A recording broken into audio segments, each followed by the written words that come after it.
welcome to the latest episode of Real Talk.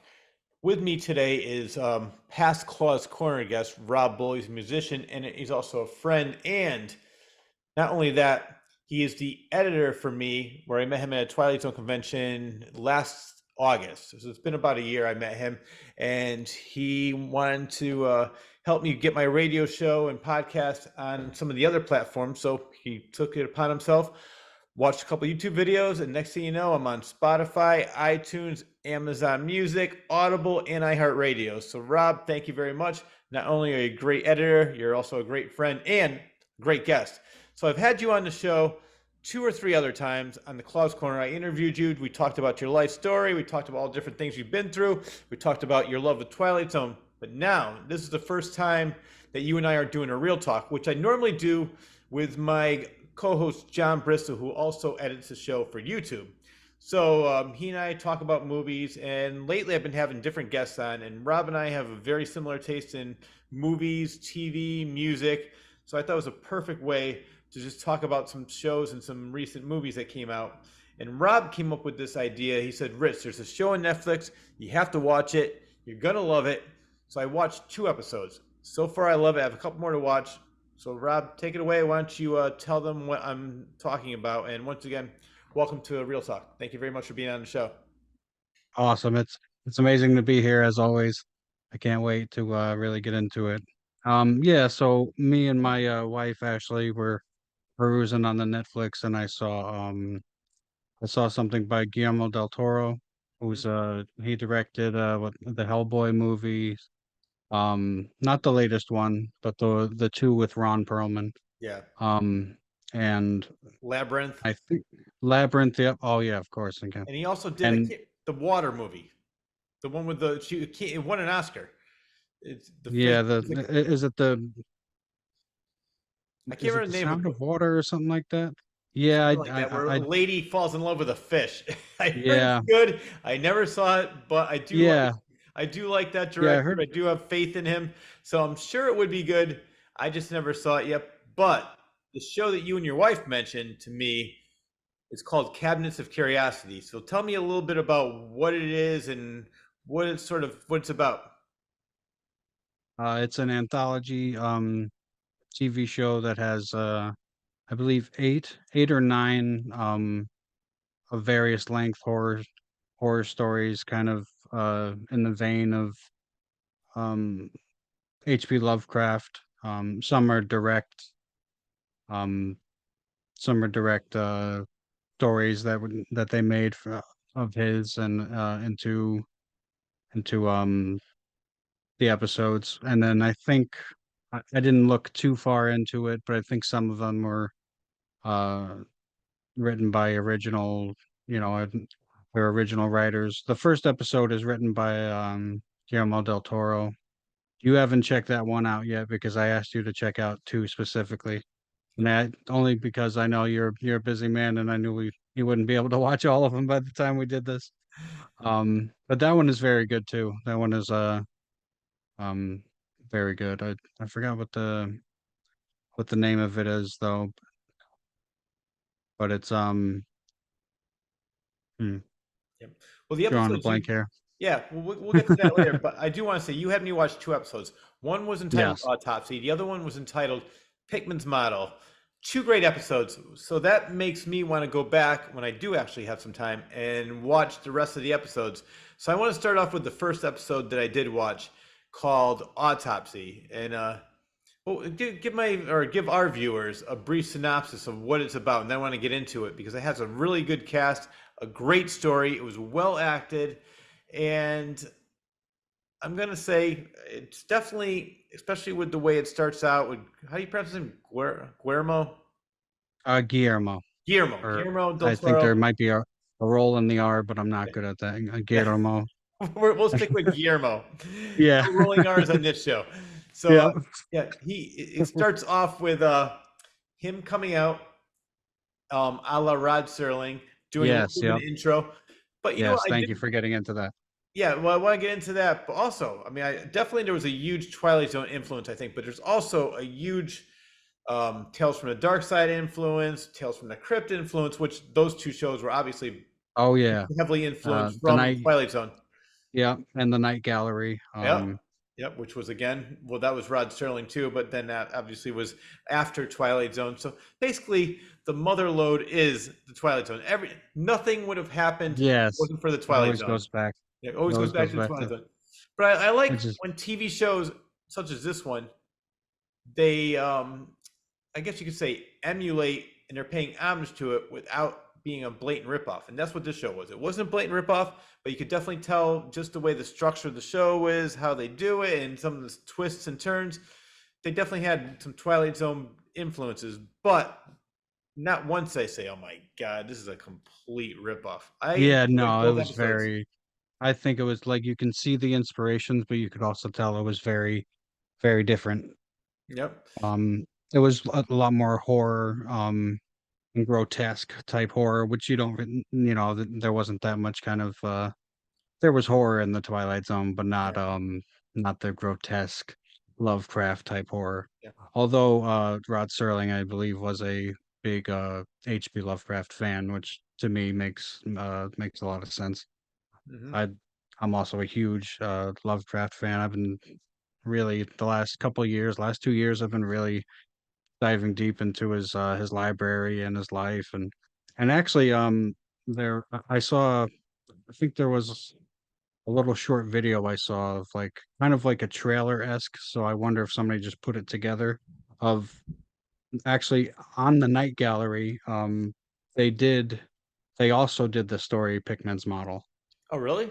which is pretty cool. So yeah, and I didn't see the episode, and because because it was so long ago, like it doesn't look like it would be nearly as good as the one Yeah.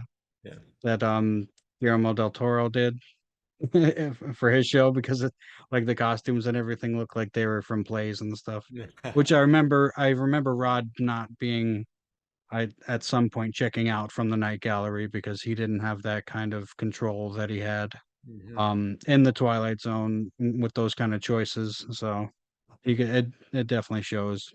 Yeah, yeah, definitely. He was. I read the same. I mean, I read similar articles and saw similar interviews where, yeah, he was mad because he didn't have the control like he did in Twilight Zone. He oversaw everything. He wrote most of the episodes, and even when he didn't write them, he definitely oversaw with Richard Matheson, Charles Beaumont, all these writers, and he always knew what was going on, what was going to be coming out and being released. With yeah, with unfortunately with Night Gallery, which it shows. Well, I don't know why they did that to him because he knew. I mean, Twilight Zone was such a hit. Why wouldn't they just stick with that formula and say, Rod, you have carte blanche, do whatever the hell you want? But I think Yeah, it was a good originally I time. said, well, sorry to interrupt you. I was going to say originally I said I wanted to start with the autopsy, but since we're talking about H.P. Lovecraft, I want to start with Pickman's Yes. Mod because for people who don't know, it was written by H.P. Lovecraft. Yes. And it is a very it's not one to one, but it's a very close uh recreation of it for the screen, It's a, I forgot what they call it. I'm terrible at words. My ADHD. Teleplay. Yeah, teleplay, or a good not representation, or I guess Oh, recreation, I guess, yeah, yeah, or it would be their take on it. yep. There's only a few minor things that weren't in it, and I love that.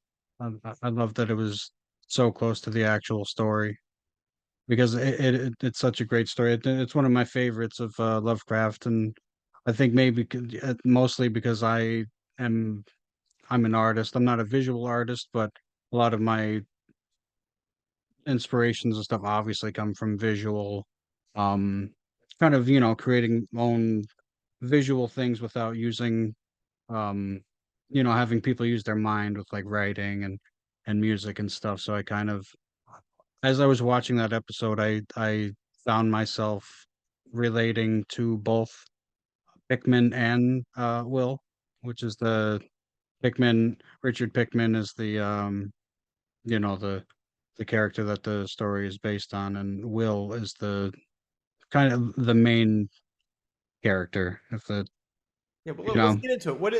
What is a brief synopsis of this story? Because you know it just as well. I do, maybe even better because you read the story, you saw other versions of it. So tell my our viewers exactly what the story is. And I want to get into it because I have some takes on that as well. Okay, and in short, it's about I'm not. It's been a while since I read or listened to the actual story, but I believe it opens up actually in a bar in the story, but it's a guy talking about Hickman, and and I believe it's the same kind of concept. He was an artist and the Will character. But in the show we start out, it starts out with you know, a nice flash of the it starts out with just breasts in the show, which works out. But it's funny because I don't think Lovecraft didn't really go into to that much like kind of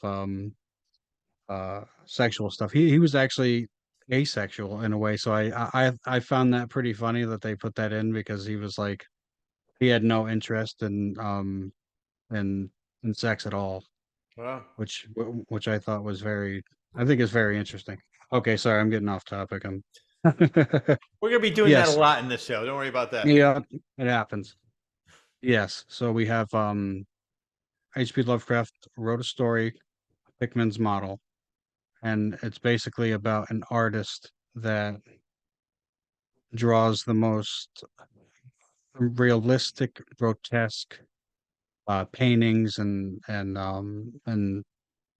sketches and things like that. Too realistic to where it it drives some people mad when they look at it and they really absorb what's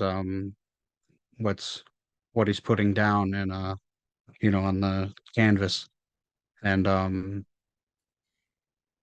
spoilers it it turns out that the things that he paints aren't actually in his imagination. They're things that are out there in the real world. The darkness throughout the whole episode, he talks as an artist, but there's hints of you know, there's hints that it's actually stuff that he's seeing and stuff that he's been Hmm. through in his life. And I believe they mention his aunt was a witch back in the Salem. Hickman's aunt was a witch, or a sorceress, I think they put it in the in old Salem, Yep. and she was executed. She was burned, I think they said, which is inaccurate because I um no witches actually got burned during the Salem witch trials that happened in England. But you know, it storytelling, so I it's forgivable. Yep, and so she gets burned for because she sacrifices her husband, and they and her and I believe her family eat him and cannibalism and do like a very um pagan-esque uh ritual of sacrificing her husband. So that's like the kind of echoes of the past that it comes up a lot actually in Lovecraft stories. Um and so he has this one painting it drives kind of in the show it that is the painting that really gets to Will Hmm. that he shows. And I'm definitely not explaining this in the correct order it's going, but Yeah, no, well, I'm able to follow it. If I had no idea, if I never saw it, I would definitely know what's going on. What I yeah, loved about it is that those paintings I would have all over my condo right now. I love that kind of absolutely. art. Right? Yeah, and I thought it was very well done. So I'm curious because I've never read any H.P. Lovecraft. What years was he writing these stories? I'm curious. Oh, he was writing in Was it around Edgar Allan Poe time the or was it? 20s. No, Oh, the he's later. around the 1920s, but he was a huge uh people call him a descendant of Poe. Yeah. because he was very much into Poe. Although their horror is like their stories and stuff, they're different. Even though they're horror, they're different kinds of horror. Yeah. Um, but yeah, he took a lot of inspiration from Poe and from the 18th century, stuff like Arabian Nights, the which I believe has the the tale of Aladdin and that old kind of Yeah. real Eastern type culture that just infatuated him as a kid. So that's what the when he created the Necronomicon, H.P. Lovecraft, he I think he said that in his version, the Mad Abdul Al-Zahared, I believe, was the creator of it because he was so infatuated with the Middle East and all their Indian culture and just how alien it was to him and so that was a big inspiration for him. Did he end up having a tragic life such as Edgar Allan Oh, Poe? yeah, absolutely. His life like his horror was a lot very like is he like is the main character actually going through what they're going through, or are they going mad? It's a lot of that to where even the character like the main characters don't know if they're going mad. And I think that has a lot to do with when he was a little boy, his father passed away, went mad with syphilis, just completely went insane. Um, and Also his mother at a not so young, I think it was his late teens or so. Don't quote me on that though, but his mother also ended up in the psych ward as well. She didn't die in the psych ward, like from, she didn't just die from madness or whatever. She actually passed away from a botched gallbladder surgery. Uh, And so he was like when you hear um about writers like Rod Serling and how mm, he was and how his family was growing up, and he was like such a open, um, funny, charismatic, uh, extroverted person, and his parents were, just sound like they were great people. Rod's parents and stuff. And I'm not saying Howard's parents didn't have um, their high points and stuff, but it's kind of almost polar opposites where H.P. Lovecraft was so introverted and he he had a spat, I think, for like 5 or 10 years where he didn't really want to leave his house at all, like wow. horrible depression and anxiety. He said he lost his mind and his words and stuff, and he was very much an alien in his own habitat, which I very much I relate more to when it comes to to those kind of things. I relate more to Lovecraft in that way.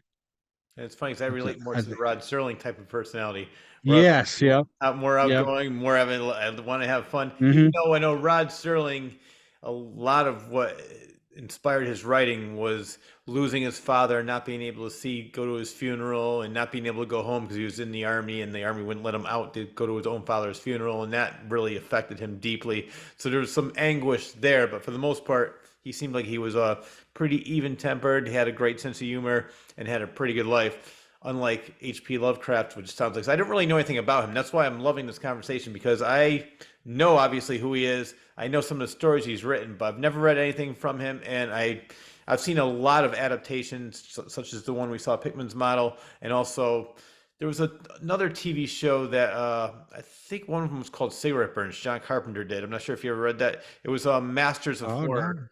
no, Mick Garris, he was a Mick Garris does a lot of the Stephen King adaptations Hmm. he came out with the series. I want to say mid 2000s, and he had different directors direct episodes. And I know John Carpenter did one because I bought these on DVD back in the when before everything was streaming. And one of them was called Cigarette Burns. It was a really great story, and I'm pretty sure that H.P. Lovecraft wrote that. And that was another macabre, twisted, a lot of irony in it, and Yeah, yeah, I some like a lot of horror today. Like a lot of people wouldn't realize how much um H.P. Lovecraft has inspired like so much of the horror today. Like like even like little aspects like there was a that kind of horror didn't exist before H.P. Lovecraft.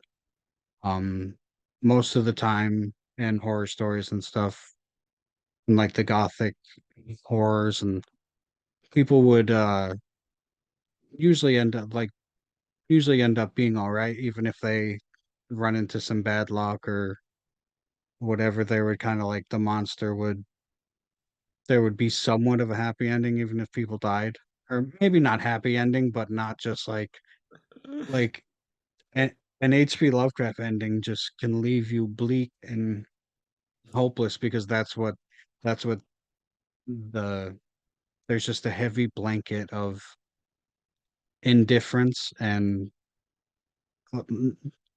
and despair in his writing, which I really love, like, and the cosmic aspect of it, where you're like, as people, we live our lives and we think, um, I mean, I'm not going to speak for everybody, but we have our beliefs and all that kind of stuff, and that somebody's either looking out for us or that kind of stuff, and maybe there's aliens out there and all that stuff. And H.P. Lovecraft kind of took that stuff and was like, what if there was God? Like, what if there were gods and, old ancient gods and stuff, but they didn't care at all about um people, and even just seeing them or knowing their name or whatever just drove you to madness, and then all the tentacles and all the stuff that they ate, all the Cthulhu sleeping for 1,000 years, and yeah. an ancient cult were worshiping them, and now that cult is following me because I found a book or something like that. But only I've been seeing them. Every time I go to tell somebody, they're gone, and Yeah. and then I have these horrible dreams at night, and I wake up, and then some things that happen in the dream manifested in real life, and I don't know if I'm going crazy, and oh, there's something at the door, and then the story ends. It's usually how not usually, but so, some of his best art, it just cliffhangers, Yeah. You know, it's cliffhangers, funny. and then No, what I was going to say was if a lot of Stephen King novels end that way, not really the novels, more the hmm short stories. He'll end on like he has a lot of non-endings. It's the best way to put it.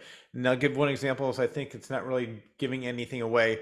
With The Mist, basically in the yes, short story, he's just driving through the mist, and he has no idea if it's ever going to end, and that's the end of the story. That's why when the movie came out, which I loved the ending of that movie, yep, and even he goes, "Man, I would never go that dark. That was even too dark for me." I love that. So it's funny that and I think I think obviously he was probably inspired by both the people that we mentioned, Edgar Allan Poe and H.P. Lovecraft. I'm guessing just from the stories oh that yeah, you're telling me. Yeah, you could tell.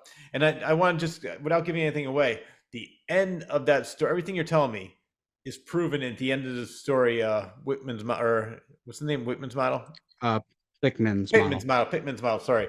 And at the end of that, all I said was, "Holy shit!" That was right? you have to watch. Right, because yeah, exactly. You have to watch it, and no spoilers, but it's like it's coming, but even then you're still not ready for it, and that's what's great about and that's what's great about his kind of horror, especially in that story, because it's a slow build, it doesn't just start off, and it's not jump scares. Mhm. It's not that kind of superficial. Yeah. horror. That's like kind of it's more that Cerebral. kind of yes, yeah, it's like really think because sometimes like I feel like I don't know if you do. I'm sure you do. Sometimes you look at something and like something like a painting or a great piece of art or a weird structure made by just Mother Nature or something, and it makes you wonder, what like if there's anything, you know, manipulating or I guess it makes you wonder. It makes you wonder, Yeah. like and that's what a lot of Lovecraft's horror is. It's like wonderment, but wondering just about like the most the horrible things Yeah. Well, you know what's that funny? people. I still have to I still need to get you a copy of my book, and I want to autograph it. But there's a story that I have, and I've never ever read any H.P. Lovecraft. Just saw the episode the other night. A story I have called Robbie's Revenge about this guy who does graphic designs. He has his printer and he's making it, but he realizes, or he isn't. No, sorry, he doesn't realize it, and he goes mad. It's because the printer, when it's drawing faces and starts drawing people like him, his wife, his son, and it changes their emotion. Like ones it'll draw to make him happy, he's happy, elated, having the time of his life. All of a sudden, the next thing it'll draw a picture and he's sad. He just feels like he wants to kill himself. And I gotta send you. But it's funny because I was watching that. It's like, oh my god, I never even knew this story existed. And my story was not inspired by that at all, but it's very similar in the Oh way that yeah. thought process. It's funny. It's like because I was inspired by that story by somebody at work showed me the story about this new printing type machine. It's like, and I made a joke. I'm like, yeah, imagine if they made a machine that just changes people's emotions. I said, wait a minute, I got to write that. So that's where that story came from. But yeah, I'm definitely gonna send that to you. That was the first story, and some people that was their favorite story. That was probably my favorite story that I wrote in that. I wrote five short stories in my book, but that's probably one of my favorites. And it's funny because it's very not very similar, but similar themes, I should say. And I know that you and I are both friends with Mark Dawidziak, who just did a biography on Edgar Allan Poe. And Edgar Allan Poe, I think, even though he had a tragic life as well, I think he had much more of a sense of humor, it sounds like, than H.P. Lovecraft. Oh yeah. Yeah. Yeah. I mean, Lovecraft had like he had a he wasn't like I wouldn't call him like a sociopath or something, like he didn't Yeah. have a sense of humor, but Poe definitely, like Poe even like wrote um I I'm not sure where I heard it. Actually, I think I remember hearing it in an H.P. Lovecraft either book or documentary that Poe wrote like a lot of stuff, not just horror. Like Yeah. uh he wrote a lot of comedy and stuff that like I think the closest thing that H.P. Lovecraft came to um comedy wise, or the closest thing that he wrote to comedy was um Reanimator. Oh yeah, I No, forgot that he yes. wrote that. I love Jeffrey Combs stars in the movie. That Yep. is one of my favorite low budget movies. It's just so much fun. I did forget that he wrote that. Yeah, that was like his take on like a comedy horror. Because I think his friend created like a magazine or something like that way back in the day, obviously, in the 19 either late teens or 20s, and asked Lovecraft if he wanted to write some stuff, and he told him not to make it too horrible. And so like he kind of in his way, it was funny because he wrote it and like he did make it, I wouldn't say horrible, but probably for the time, like that was the um very like mad scientist kind of Frankenstein-esque Yeah. type story. Now, So did he's he have like a chance? Well, sorry to interrupt you, but did he have a no, chance it's all to right. enjoy his success? Like saying most of the Oh, artists at that no. time Oh God, died no. penniless, and they never had any kind of success until years and years He's later. he's the he's the epitome of that. I think he's the yeah, he might be the first. I mean, well, no, I wouldn't say the first because I'm not sure about other like painters and stuff, but for writer wise, like yeah, he was like had it rough, and it's kind of ironic because when he was born, his family was very wealthy. They were Uh, like aristocrats and that kind of stuff, and old money. But I guess the grandfather that was going to leave them inheritance was had gambling problems or something like that. I'm not sure, oh, but he kind of wasted away um their fortune, and then so um when Lovecraft's mother passed away, he went from like a very big house, almost mansion-esque with a big giant library, that he lived in that library. He was just very inside, always reading, always learning, that kind of stuff, from like most of his life, from childhood to adulthood. Um, and then at a young age, he like they lost that because his grandfather passed away and his father passed away, so um they couldn't afford it anymore, so they had to move, and they couldn't take the library with them, and so that affected him a lot too. And so he just kind of actually progressively kept getting poorer throughout his life. There was some points where it wasn't too bad and stuff, like it wasn't too bad living wise, but at some points he was living on cans of beans. wow, Um, and yeah, he died completely convinced that he would just disappear into obscurity wow. and penniless. And it tore him up because he was like I another thing I relate to lots, just like the very self very judging, very harsh on um yourself and your art. And he definitely had some kind of nervous I don't know how to explain it, but it's like I like having the childhood that I had and stuff. Not everybody it happens to, but I know exactly what he feels because it's like you're always judging yourself in like the way that it's like the somebody that hates you is the person like going along, like it's the person pushing you forward is like you can't you're lucky to get like some kind of any kind of either self-respect or um good words, when sense of accomplishment, like lasting accomplishment.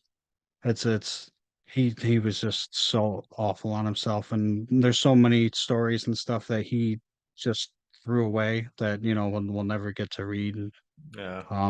But actually one of those I think that he wasn't going to finish was like The Shadow over Innsmouth, and there was a couple stories that they did publish that he would like after he passed, just like even before he passed, he was like, nah, this is awful, and then it becomes like a great one of the great stories. I guess that was his Carrie, Stephen King's Carrie, where Stephen King threw his novel Carrie into the garbage. His wife Tabitha took it out, sent it in, and became published. Was first published novel, and then became a hit movie with Sissy Spacek. So that was his Carrie, which is funny because you mentioned how he was so self-judgmental. When it's funny because it's the opposite with Edgar Allan Poe. Edgar Allan Poe is just judgmental. He judged everybody. He was a critic. He just tore apart everybody, and Yeah. Yep. I think that he had a little bit more of a self-esteem. But you also listening to you tell me all these stories. It also brings up another point. Sometimes, which I would never, I don't think I'd want this, but it seems like when you're at your lowest, that's when you have the most creativity. It seems like a lot of Yeah, people, when I mean, perfect examples right there: Edgar Allan Poe, H.P. Lovecraft, and then we can even go into like Beethoven when he was deaf. And Amadeus yeah, was more of a he was more of a fun guy. He just lost all his money because he liked to party and have fun. So that was a little bit different. But there's a lot of these artists that never saw fame, that they have now, and the money that they have, years and years, yeah. years later after their death. Or Um, the recognition. yeah, they never saw what their legacy would become, which is a shame because they like you said, he probably thought he was just going to be a loser and he'd be unknown and these stories would go nowhere. Maybe like the next door neighbor would read it, but I mean, he's known all over the world. They're making adaptations left and right. Yeah, It's he is like he's the he's the locomotive leading a lot of culture, a lot of pop culture today. Like there's people think of like on the base level, you hear H.P. Lovecraft, you think Cthulhu, you know, and and that's obviously his greatest accomplishment was yeah. creating that uh, pantheon of ancient elder gods. But there's so much more to his horror that wasn't around before he started creating it. You know, he was a lot of things today, like a lot of the games I play. I know you don't play a lot of video games, Mm-hmm. and that's where I can come in because I was like almost all the games I play. There's some either reference or something to eat or just straight up adaptation of H.P. Lovecraft. Like I was playing a Marvel game, a Marvel card game that came out um not too long ago. And it's like you have characters and they move around, they fight and stuff, but you just use cards to um use their abilities and stuff like that.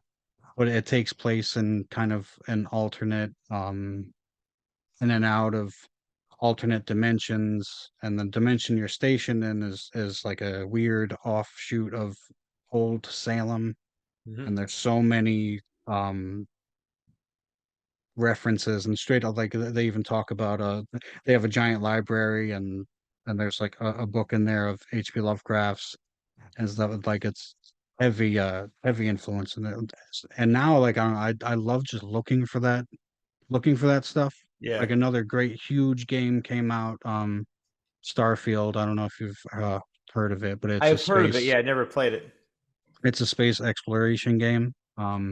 There's over 1,000 planets in the game, and you can land, I believe, on on most of them. I think 1,000 planets that you can actually visit. There's some gas giants and stuff that you can't land on, but you can land on anywhere on the planet besides the ocean and explore that area. And and it's made by this company called Bethesda, and they make great games. Very story, narrative driven, and choices like the choices you make will like they actually matter Hmm. in games. Like you'll have different outcomes if you make different choices. Like if you're nice to a person or if you're an asshole to a person, it changes the how to go forward. And they always have huge references to H.P. Lovecraft in their Yeah. games. Like there's a game called Fallout, and it's a Hmm. game about nuclear war and hundreds of years after it or whatever. And they always have stuff like the Dunwich building, which was like an office building, and in the basement there was this book that one of the workers found, and it drove him crazy. And just like little Yeah. storytelling elements through you're going through the building and you're listening to audio files, and the deeper you go into the building, the crazier the audio files get. You hear the guy like legitly going insane and stuff like that. I'm like, oh, I love it Yeah. That sounds great. I mean, his influence is everywhere. I love that. everywhere. Yep. What now? Did he mostly write short stories, or did he also Hmm. write novels? Um, no, he mostly wrote short stories. Those were his he was best at short stories. Like the lengthier stories that he attempted later on in his life were lacking. And I mean, that's not me trying to shit on a great author or whatever, but that but that's they're more like they're more drawn out. Like I feel like he had a very good rhythm No. to his like stories, and I think him trying to extend um to like that length would it just didn't work. And I think I've I heard that from like other artists like Neil Gaiman, I think, and stuff like people that write very heavily inspired by Lovecraft. That his thing his best stories were always short stories, and the longer stories just didn't click with him in that way. Like not like a Stephen King where he could just Yeah, sit down and like I don't know how Stephen King writes so much like I so know. many books. We have so many Stephen King books. Um and I never uh finish them all, especially because I'm more of an audiobook Yeah. person. I absorb better the audio hearing it versus reading it. ADHD for some reason is I'll have to read this. It's like I can read something Yeah. and it just doesn't absorb. But if I hear it, um, it's just absorbed better in that way. I don't know Well, why or how. Well, it's funny for me. It's just the opposite. I love reading Hmm. fiction, and I love reading. But what I like listening to in audio is more biographies, historical. But I'm always reading a book, and I'm also listening to an audio. Like the last audio was a biography on Buster Keaton. I always thought he was an amazing actor, and he was such an innovator, and the guy was just nuts. I don't know if you know anything about him, but if you see the stunts in the movie, he did everything when there was really no stuntmen back then. So anyway, for me, when I'm listening to fiction, that's where I lose track because I'm at a red light, I'm thinking about something, and next thing you know, like what just happened? But when I'm listening to a biography, it's more of me like listening to a podcast, and I could just keep listening to it, like Yes. go along with it. So that's where I differ with you in that.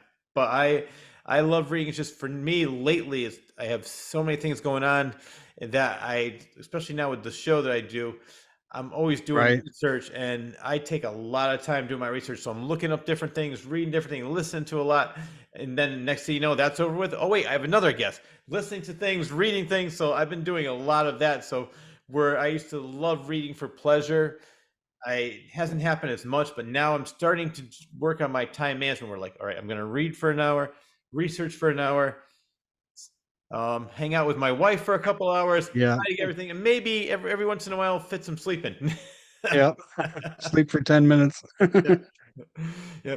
So the other one I want to talk about is I'm not sure if this was the one we just met was Pickman's Model. You have to check it out. It's called Cabinet of Curiosities. Great show. Thank you very much to you and Ashley for introducing me to this.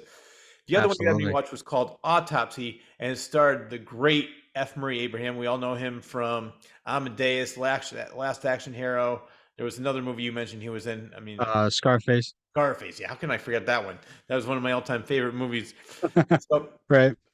uh, this one you might be able to answer the question because I didn't see who wrote it. Was this an original story or was it based from somebody's a famous author story? I think I want to say it was an original story, but That's what I I thought. have, let's see, I have Clear, written by David S. Goyer, based on a short story by Michael Shea. Okay. Um, and that, yeah, this one I thought was a very great story.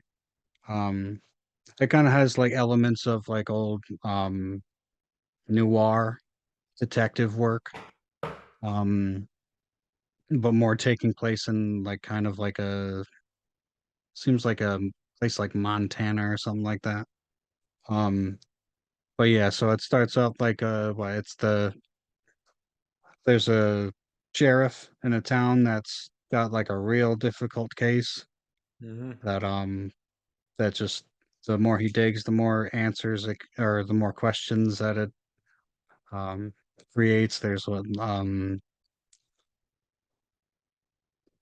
somebody what's the thing that happened with the body at the beginning? Like Well, there it was like started. a Yeah, well, it starts yeah. off from what I remember, where this guy was running from the cops. He breaks in some kind of factory or Oh something. yes, yep, So then he good, has yeah. this thing in his arm, in his hand. He Mm-hmm. jumps onto an elevator, and the guy's like, "Hey, who the hell are you?" Jumps off, leaves that sphere on the ground, runs, it explodes, and that's when the cop brings in F. Murray Abraham because he is the coroner, and they don't want to give insurance to the family because they're like, well, we don't know if it was like really a bomb. It could have been, they could have died from something else. So if it wasn't a bomb, why should we pay the families any insurance money? Why should they get anything? So F. Murray Abraham is the coroner who's doing the autopsy to find out how these people actually died. Yes. Yep. Yeah. I forgot about that beginning completely. I forgot that that was right at the beginning, Yeah. and I was like, "What the hell?" Yeah. Yeah. Guy just working at like a some kind of mine operation. Yeah. So from Yep. there, Just yeah, no, so say from there, F. Murray Abraham does this investigation and he finds out. And so I don't want to give it away because it's a great story. It was very well done, very well acted, and it's just it is. all right. You I'll know, give it. if we want, I'm we gonna say can. I'm gonna say a couple I'll. words. Invasion Yeah. of the Body Snatchers. That's all I'm gonna say. And then if we I'll set a little maybe like um a 5 minute timer, and then we could do a spoilers, and then if they skip 5 minutes, because I really do want to talk about the the the The end. the spoilers. So Yeah, if that's okay with you, we that's can fine with get me. into a little That's fine with me. spoilers. So skip about 5.5 minutes starting now. Yeah, so it's a great story. So it turns out that the sphere that he had that he threw into the mine shaft wasn't came it either was or came from a meteorite Hmm. during a little meteor shower. And the guy finds it, brings it home. It just kind of looks like a regular, kind of like almost like wooden sphere, and puts it under his bed. And it turns out that, it's an alien ship of these little, like, it's a parasitic type alien that crawls out, and it's got all the tentacles and the squelching, and it crawls in his mouth while he's sleeping. I'm like, oh God. And then it connects somehow to its to our whole nervous system and brain and all that stuff, and completely takes control.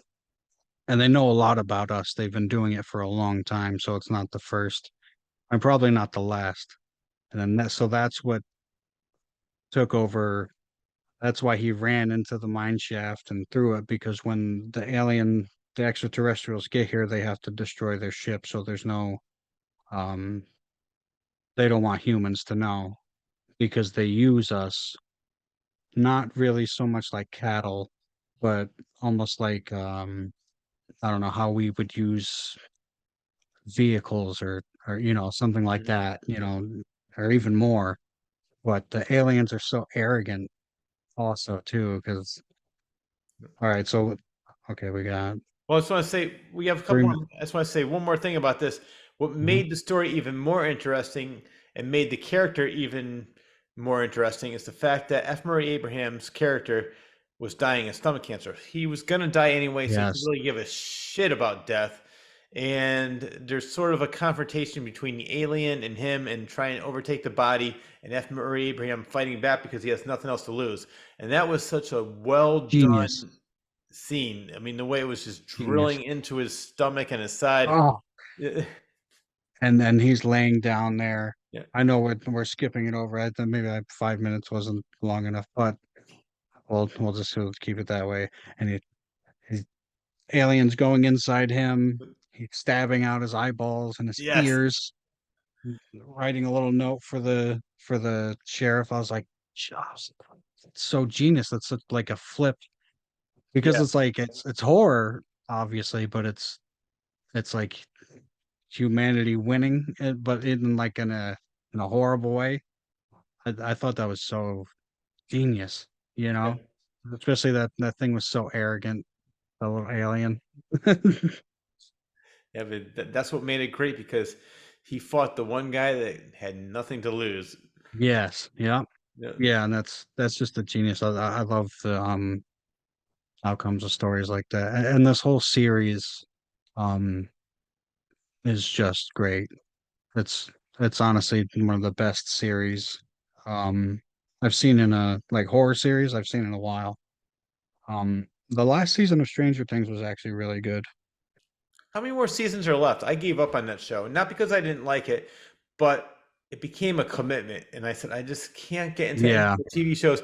And the problem is, like I just said, I want to see it. I loved the first three seasons. I think I saw, and then I just what happens is it takes a break. I take a break, and then I forget about it, and I move on to other things. And then when I want to go back, I'm just yeah, I think I'm going to pass. So I mean, I think from what I heard, is next season the last season of Stranger Things? yes, Okay. I believe it is. Which it works out because it's getting there. You can't there's, I mean, you can try to stretch it out forever, but it's just some stories just need to end, Yeah, she went from 11 Most to stories. 45. Yeah, that's a good one. Yeah, because even I think she specifically said like she's she's happy that it's over. She had a great time doing it and stuff, but she's Yeah, ready to move on. yeah, Was that I forgot her. It's some way I always think of Billy Bob Thornton when I think of her name. It's something like that. It's like yeah. I can't the remember her chick name. who plays 11. Yeah, it's like Billy Bob something. I'll look it up for you right now. Stranger Things. Let's see. Stranger Things cast. Let's see. Oh, there we Um, go. Trailer's um, over. Millie Bobby Brown. Okay, yeah, yeah, Millie. Yep, Millie Bobby Brown. See, I That see. was Billy Bob Thornton. Yeah. Now I'm trying to think of even the last season I saw, but David Arbor is a great actor too. I love He it. is. You know what? Did you see that Christmas movie he did?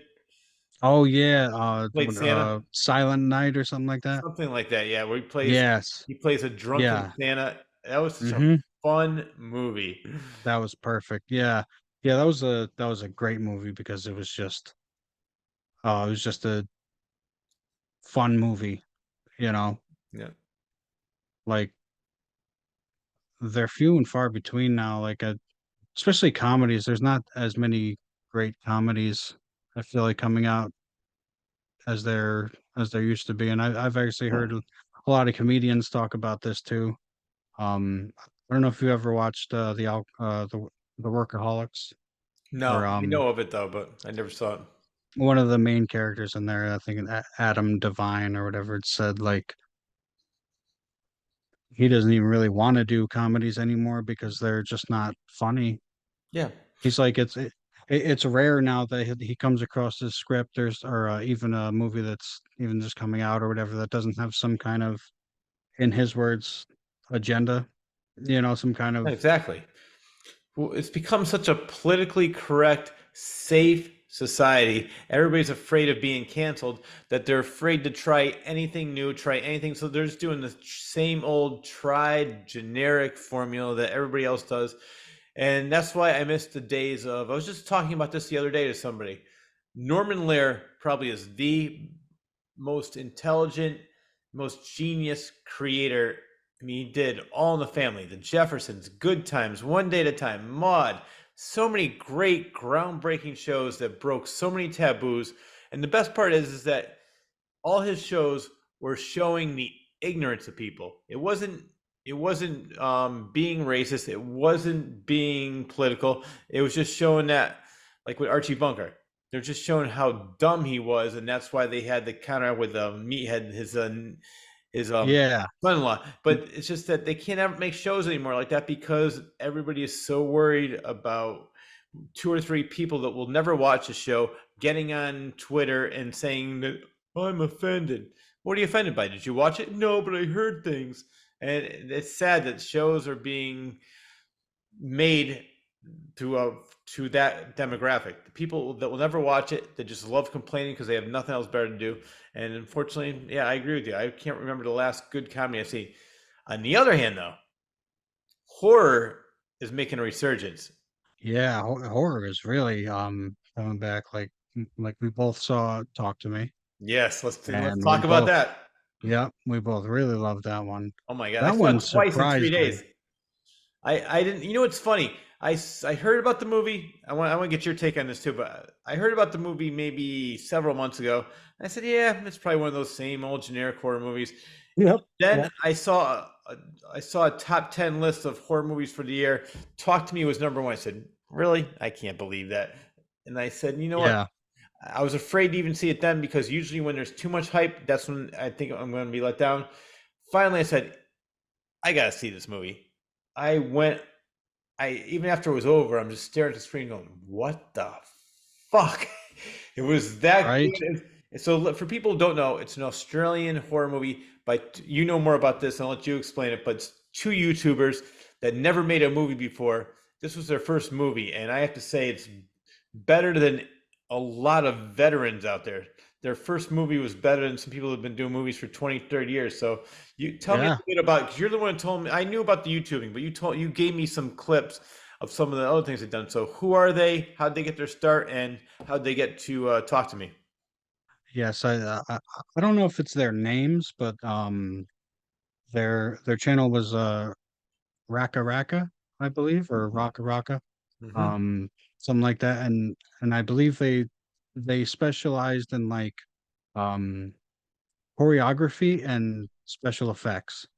Yeah, but they would mainly make like kind of comedic but visceral um bloody stuff, and with like very well um planned out and executed choreography. Like they my favorite ones were they would one of the brothers, or it could have been both of them because I guess they're twins.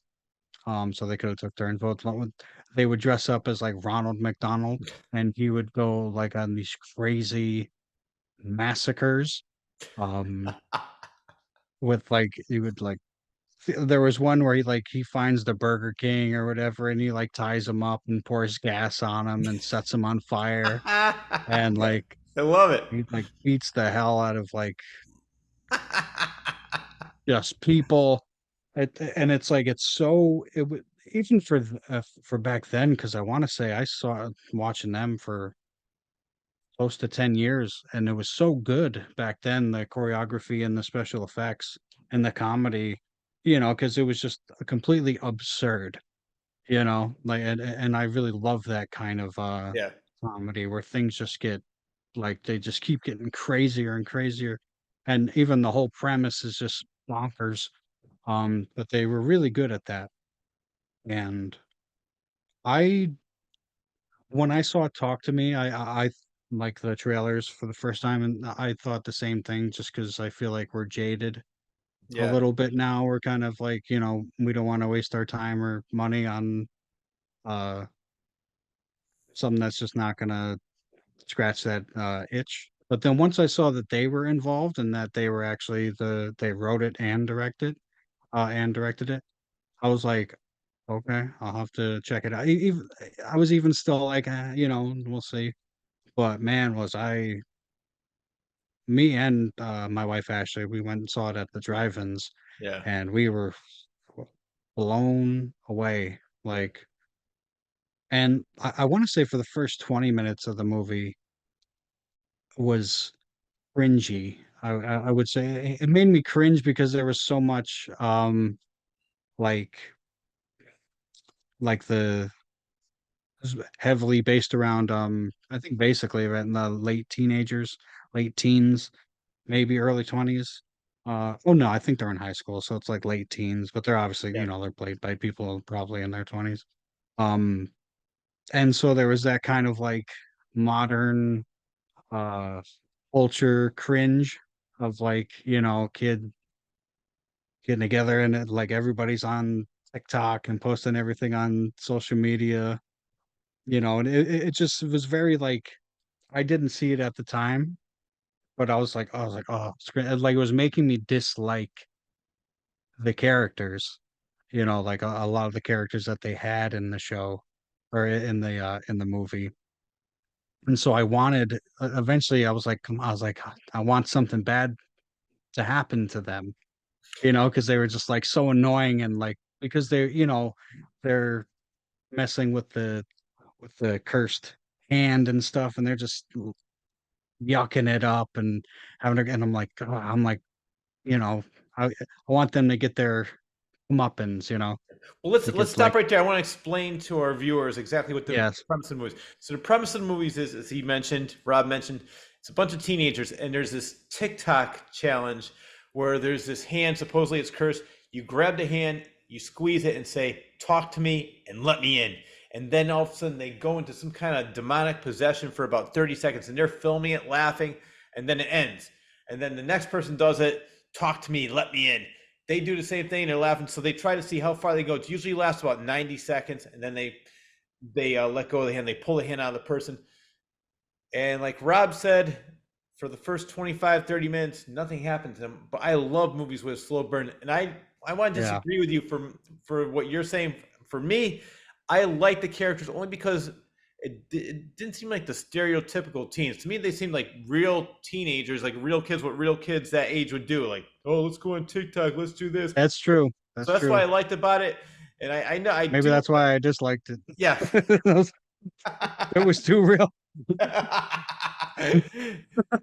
But I have to say, when all hell breaks loose, there's a part when he's grabbing his eyeballs. Oh, That's when that's when I realized how good of a movie this was because I didn't see what it was doing until that part.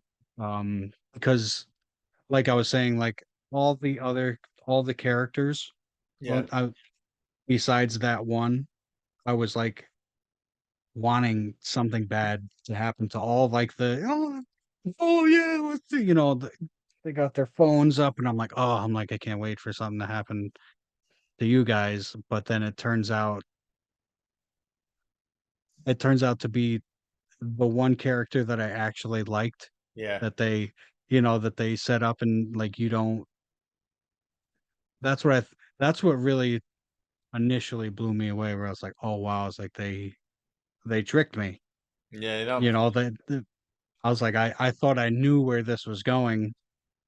I like the family friend too, though. I thought she was really. I liked her character. Yes, yes, I actually, actually yeah. felt, but she. I had a lot of sympathy for her because she lost her mother. Her mother, Mhm. they're not sure if she killed herself or if she died, and she was like feeling distant from her father, and really she didn't have anybody in her life, and so she felt really close to that family.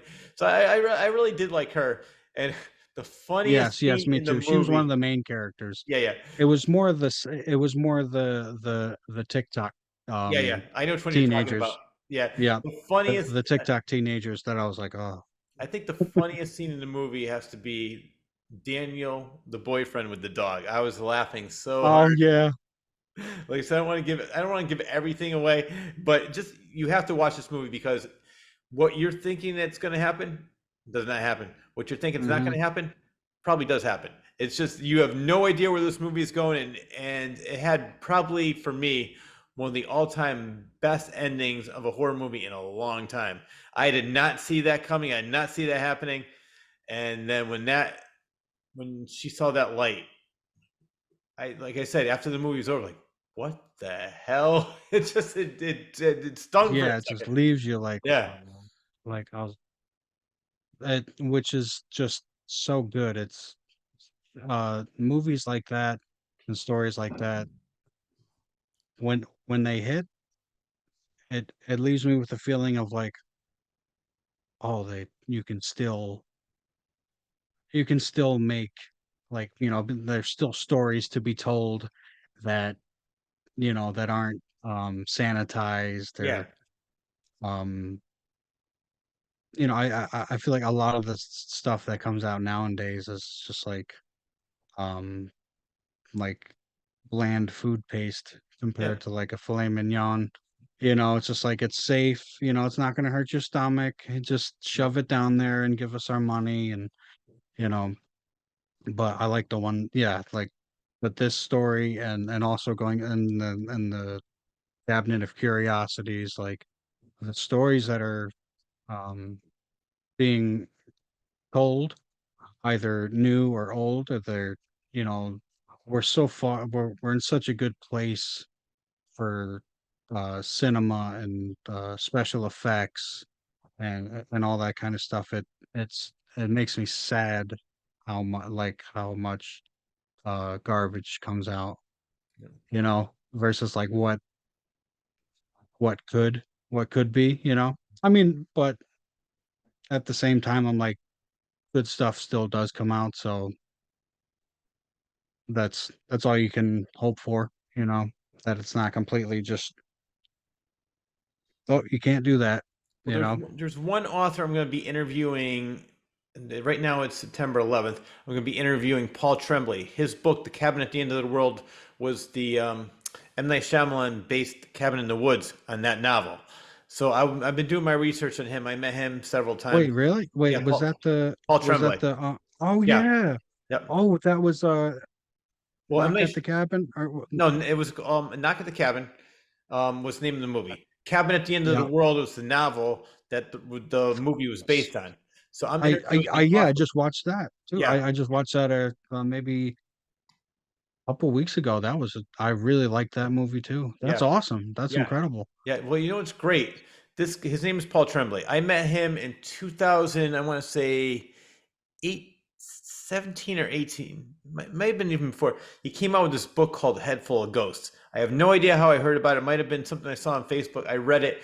It's I'll tell you what the premise of this book is. And the reason I'm bringing this guy up, because when I'm doing my research on him, he said that there's a resurgence in horror in books too. And that's why he loves being an author at this time, because in the 80s, there was a huge resurgence and Yes. and they had leisure books. And I interviewed some authors from that time, Brian Keene being one of them. He's a great author, but the whole company folded. And a lot of the authors couldn't really get back on track.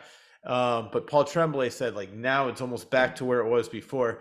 And so, A Head Full of Ghosts is a great one, where this girl who thinks she's possessed, they're not really sure if she is. It's similar to The Exorcist, but the family is poor and they need money. So what they do is they turn her exorcism into a reality show.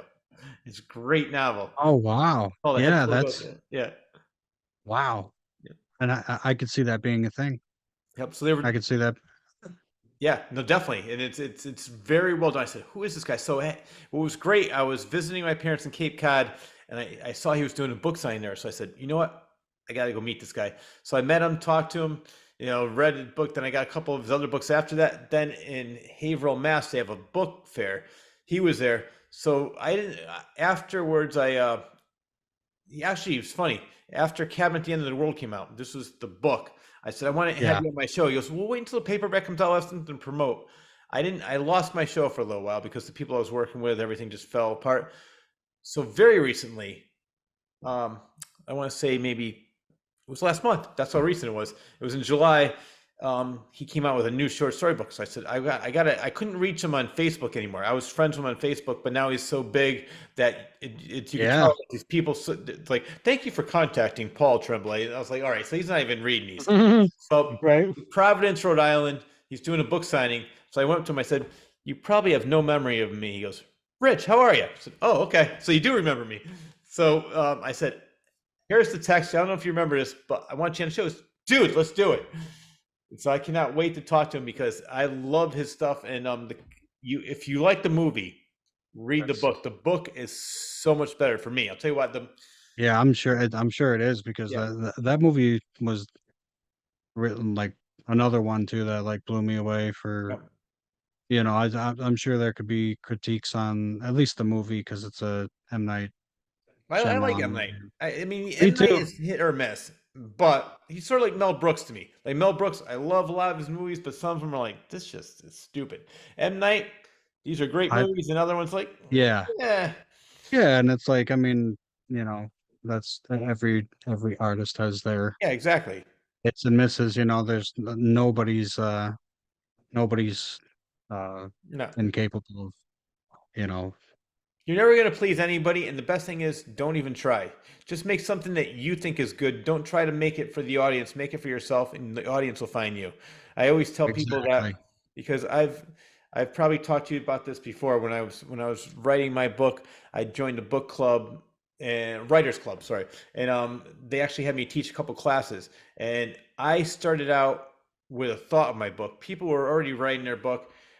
During that time, I wrote three drafts, had it published, did three book signings, came back, and they're still writing the first draft. So my class was perfection is the death of good. Just do it the best you can and get it out there. And people are saying, well, who should I write for? I said, write for yourself. Don't write for anybody. Let the audience find you. Don't find the audience. If you're going to write what you think they want to read, it's not going to come from the heart. It's not going to be genuine, and people are going to see right through that. So I think that anything that you're creative with, movies, podcasts, books, whatever you're doing, just do what you like and people will find you. And I've always believed that and it's always worked for me. Yeah, like if Music as too. an artist, if you can't if you can't or don't trust um your own judgment and ability, then you're gonna have a rough time because like I guess that's one thing. Going back to always constant like the being really hard on yourself and judgmental and stuff like it's I don't know if it's helped me in ways like it definitely hinders. It definitely hinders, but at the I can get to a place where I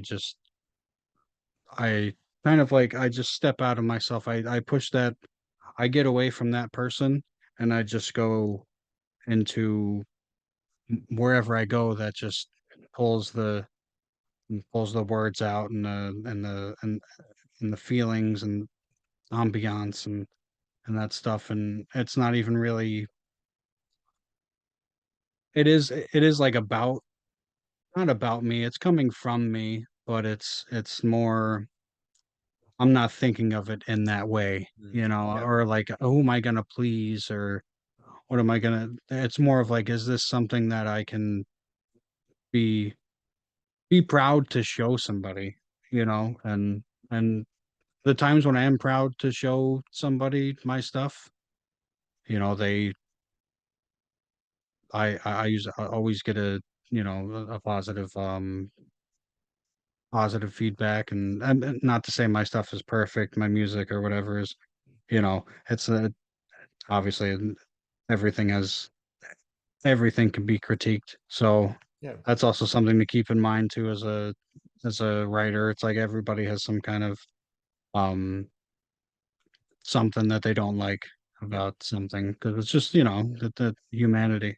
Well, I think it's good because I mean, if everybody liked everything you did, you're doing something wrong. I think because you can't Yeah, please everybody. There's not one person that's the same. And I'll something. give you an example. Like this is what I love. Like with my, I'll stick with my stories because I've done comedy, I've done motivational speaking, I've done so with stories. I have so many people that like one story, so many people like another story, so many people like the third story, so many people like the fourth story. I like that because if everybody liked the same one story and didn't like the rest, I'm like, all right, well, something's wrong with the other ones because how come everybody likes just this one, but somebody has their favorite for different reasons, and I love that because I'm just like I said, I wrote all these stories, and I keep telling you this every time I see it, and I just have to get one out to you because I think you will enjoy it. Actually, we should do a show on that afterwards. We'll talk about your music and then my book, and do some Yeah, stuff. right. Yeah, Yeah, because I get the same thing from from from the music and stuff that I do too, where people, they have their favorites, and some of them are ones that I don't even like. I'll forget about them or yeah, whatever. Like if I do a project with a buddy or whatever, and they have a song that we did that they really like and they always listen to and stuff, but I'll forget about it and be like, oh, I didn't really like that take I did, or and stuff like that. But and even if I don't like it, it's still like it makes me feel good that even if I don't like what I put out, or something that I recorded or whatever with somebody, not necessarily that I didn't like what they did, but I just didn't like either my performance or whatever, that they love it, you know? yeah. and like that just feels great. Obviously the opposite doesn't feel feel good where it's like you really like something and everybody hates it. Uh, Luckily I don't get much of that. And usually it's not people don't hate the the stuff that I do. It's more I think there's a more fear Yeah. or what like kind of like a concern and fear because it's like it's just it's like calculated madness or like especially I'm doing a short album with a buddy right now, my buddy Chris McSwiggins. He was my ex-manager and he has a record uh company. I'm not sure if it's a record company or what it is, but it's mind over matter. It is a actual company though, I do know that. So um and so we're doing a little short kind of like um darker, I guess it would be horrorcore rap where it's um dark stuff, I talk a lot about like I bring up a lot of like stories, references to like Robert Johnson and how Yeah. he's sold his Sold, soul to sold. the devil. So that's kind of like the last two songs that we did. That's like my theme is like selling my soul to the devil and kind of just being like depressed, but also being having this kind of like otherworldly power that's lifting me up, but also dragging me down, um and that kind and references to uh Lovecraft and all that kind of stuff. Trying to like really just make like kind of like if Pikmin was a music artist. Yeah. If Pikmin, like if you were like, holy shit, like this is it's like this isn't art. Like this is like some kind of confession or this is like curse that's gonna drive somebody mad. Or maybe he like, meaning me, like maybe he's mad. Maybe he actually is, this Yeah. sorcerer king because it's the research that I put into the stuff to make it authentic. Hmm. Like that's and I love that. Like that's kind of a thing I learned about like with writing. Like if you want to write about something, you have to saturate your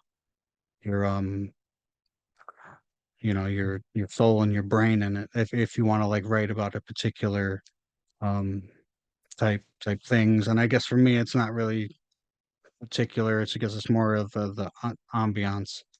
I think I actually showed the song I wrote for my wife on our anniversary last year to my aunt a couple months ago at my sister's pinning ceremony. I think she's like the one level below becoming, I think, I don't know if she got an LPN or whatever. I don't know what the um all the Yeah. terms are and stuff, but she got a pin and I think she's just got like one more year or a couple more months and she's going to be a nurse. Wow. This is going to be Congratulations. awesome. So Yeah. yeah, I'm really proud of, really proud of her. She's like, you know, she's and she's so smart. She's killing it. My sister Angela, she's killing it. If you see this, Ange, I'm so proud of you. You are the savior. You're the healer of the. You're the. You're like the legit healer of the family, and I'm like the shaman and the. you know, going down the the going to the depths of madness to come back to be like, hey, everything's all right. What? But she can actually. If I ever need any medical advice, I know who to go to. It's crazy because she she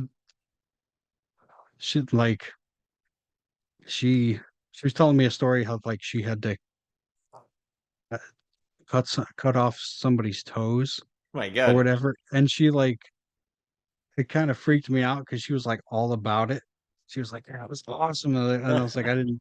I was like, she really likes She really likes do her a test. job. I mean, she's a nurse, so like Yeah. it was a surgery thing. She, it wasn't just Yeah. some, she didn't kidnap somebody to cut off their toes or anything. She comes in with the They had cleavers. I'm ready. Come they on. had to come off, and she was like so excited to tell me about it, and I was like, oh my God, that's crazy.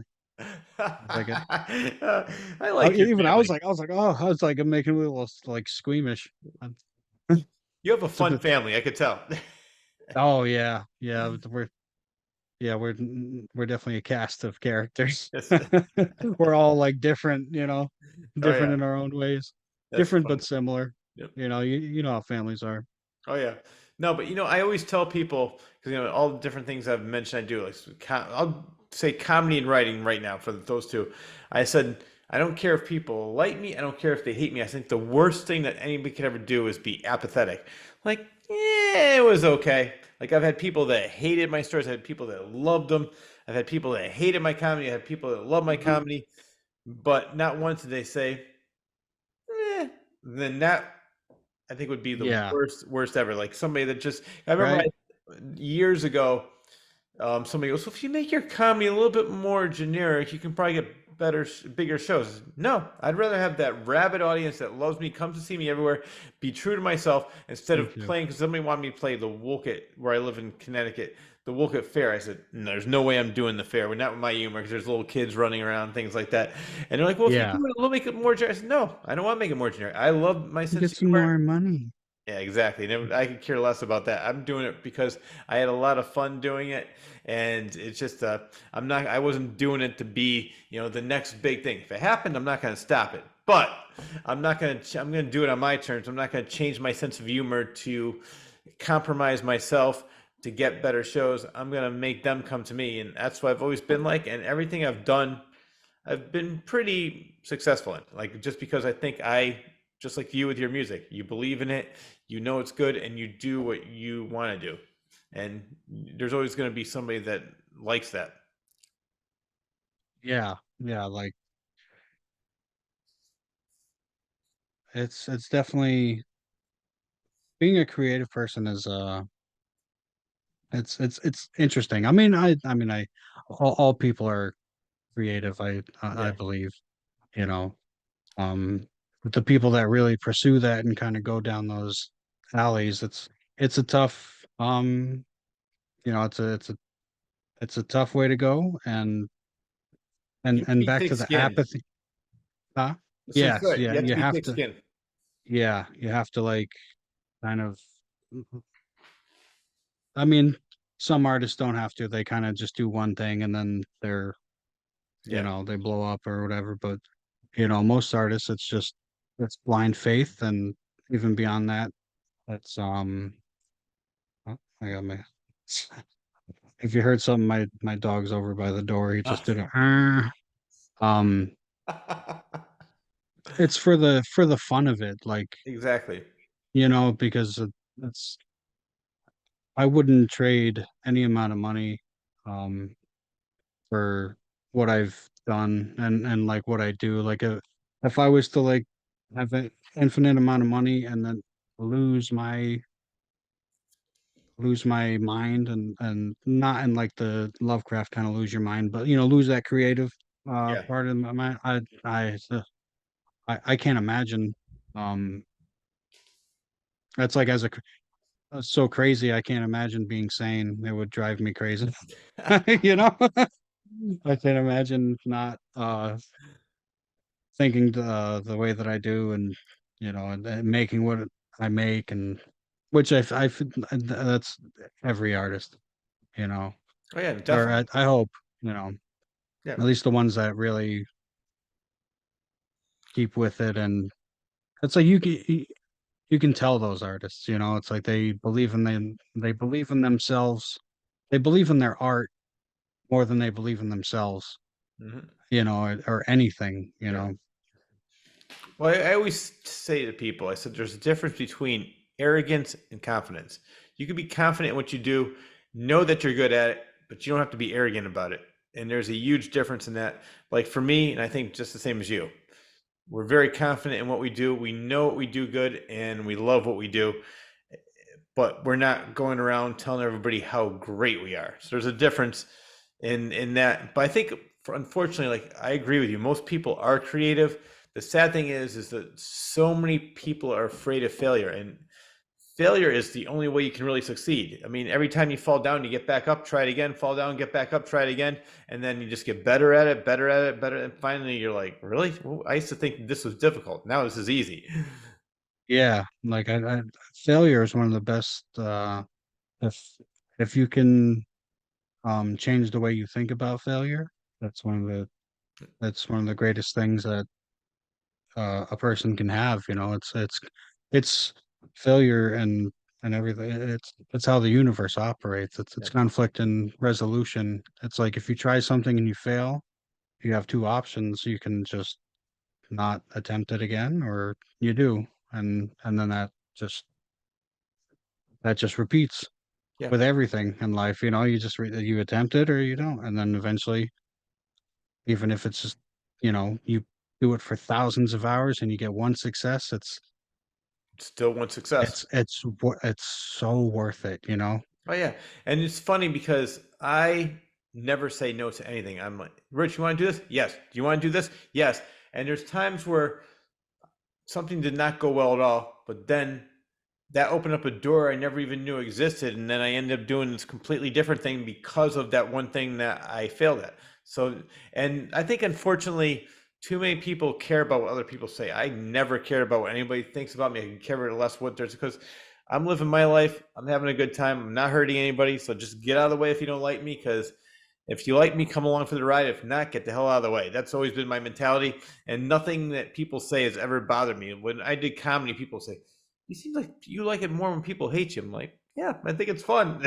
It doesn't really bother me, Yeah, and it I means love. it means you're doing something right. If they Yeah, hate you for something as like if they hate you for your creations, or as long as it's not you're not writing Mein Kampf or something like that, yeah, yeah. No, no, that's my comp. that's a then but or you're just writing comedy, Yeah, and I don't know, I think comedy should, especially comedy, should have no bounds, yeah, exactly.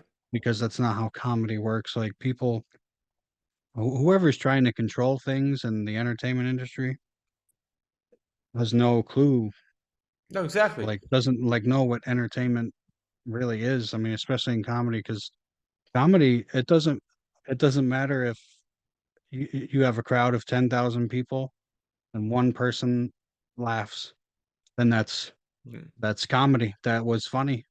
At least even to that one person, it's like you don't want that. You want all 10,000 people to laugh. But if you find something funny, you find something funny. I don't. It's like, oh, that's wrong Yeah. or whatever. And it's like Comedy I is supposed laughed. to show. Well, comedy is supposed to show the absurdity of the world. I want to tell you a story. You made such a great point. I'm reading a book on William Friedkin, who directed The Exorcist, The French Yeah. Connection, Sorcerer, Cruisin', The Guardian. So many great movies. Bug. So many great movies. So anyway, the part I read last night. This is why it's so funny. You just brought this up. He said that. They watched the first screening of The French Connection, which won Oscars. It's a great movie with Gene Hackman based Oh on a yeah, true story classic. of Poppy Doyle. So Popeye Doyle, after he's watching the guys, the producers taking notes, and he goes, "It was so disconcerting. I'm trying to watch the movie." Well, the other producer is falling asleep. So finally, the lights come on. You got to change this. You got to take 8 frames, make it to 4 frames. You got to do 6 frames. And the guy, William Friedkin's like, he's talking to his fellow writer, director, whoever. He was the director, but he was talking to a fellow producer, and he said, he goes, "There's no way." He goes, "They don't know anything about movies. They don't know, like, if I take out a frame, they're not. I did that for a reason, because it's going to ruin the continuity. Maybe there was a mic boom in the way. Maybe this was happening. There was a loud sound I had to take off." So he goes, Yeah, maybe it just didn't feel right, "Yeah." So he you said, know? "You know what? Tell them." He goes, "I know you don't like to lie, but this is what you got to do. Tell them we did made every cut they wanted, and let's screen it." He goes, "No, they're gonna tell." He goes, "No, they're just trying to make themselves sound important, and they want to say something because, oh, so I'm the head of the studio, so you gotta listen to what I say. Just tell them we did it." So about a month later, they come back, watch the movie. Not one change was made. See, William, I told you, it makes a world of difference. The movie is so much better now. They had no Oh my idea. god. Yep. That is such a classic Yep. move on uh directors and writers' parts. I've heard that from multiple. I didn't hear this one from about William Friedkin, but I did hear two other creators that did that classically were Alfred Hitchcock and H.P. Lovecraft. H.P. like he wrote for Weird Tales, Yeah. and the editors and stuff would tell him to make certain changes, and then he would just do the same thing. He'd wait a week or so and send it back and major changes, and then they'd be like, "Oh, it's great, wonderful." And classically or iconically, maybe even Alfred Hitchcock did that with in Psycho with the shower scene. They the the producers and the higher ups and Yeah. stuff. No, I think it was just the higher ups, the heads of the whatever whoever was making the movie, Universal or something like that. Yeah.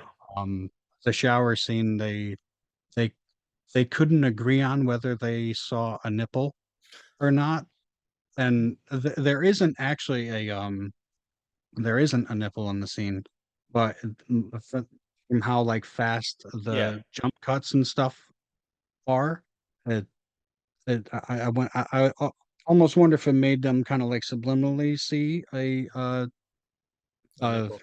or whoever saw it, because I think it was 2 or 3 times they did that where Hitchcock, they told him to take the couple frames out. He didn't. And then so the people who saw the nipple in the last cut, he didn't make any cuts, but the who saw the nipple didn't see the nipple now, but the people who saw the nipple now don't see the nipple. And then I think they did it one more time and he did it, and then he didn't make the cuts. He just did the same thing. He just switched the the big reel into another case and had somebody give it to them, and they were like, That's "Oh, fun. it's great." So it's awesome how that works. How many great creators just like are like, "All right, like no, I'm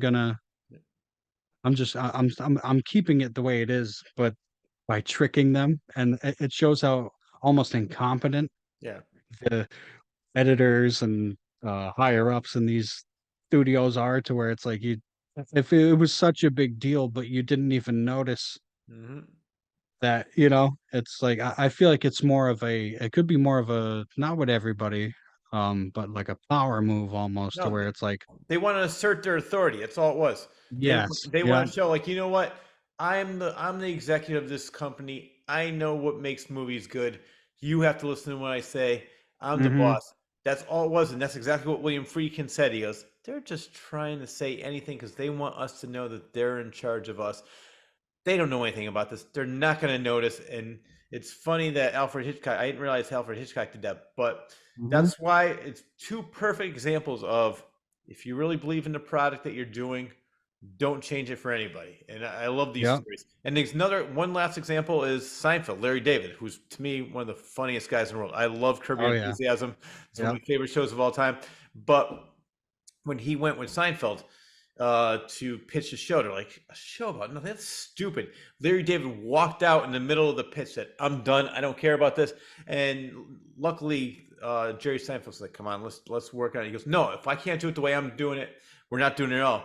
And they NBC stuck with him, and it became one of the most iconic shows of all time. exactly, and that's and it's unfortunate because there are I'm sure there's stories about the opposite happening where, Oh, yeah, somebody, they really believe in it and they fight to get it made or whatever, and then it just flops. It's like you don't really hear that much about those. Um, well, actually, a lot nowadays you do, yeah, like companies like Disney and stuff. Like Disney is doing so bad. Like yeah, I, I, I really like to keep up, almost like more than movies. I keep up with the movie industry, yeah, and same thing with like my favorite artists and creators. Like Rod Serling, H.P. Lovecraft, and even like Alfred Hitchcock and these great music artists, writers, and all these things. I It gets to a certain point where I obsess and learn more about and concentrate more about their actual lives and the people Hmm. than I do the art, because there's just something so intriguing about um, all these great creators that they're so interesting, has interesting lives, Yeah. and I feel like there's so much to learn from them, to like how to, maybe not necessarily how to make what they made, but like how they made what they made, like how their lives led to Hmm. their great creations. And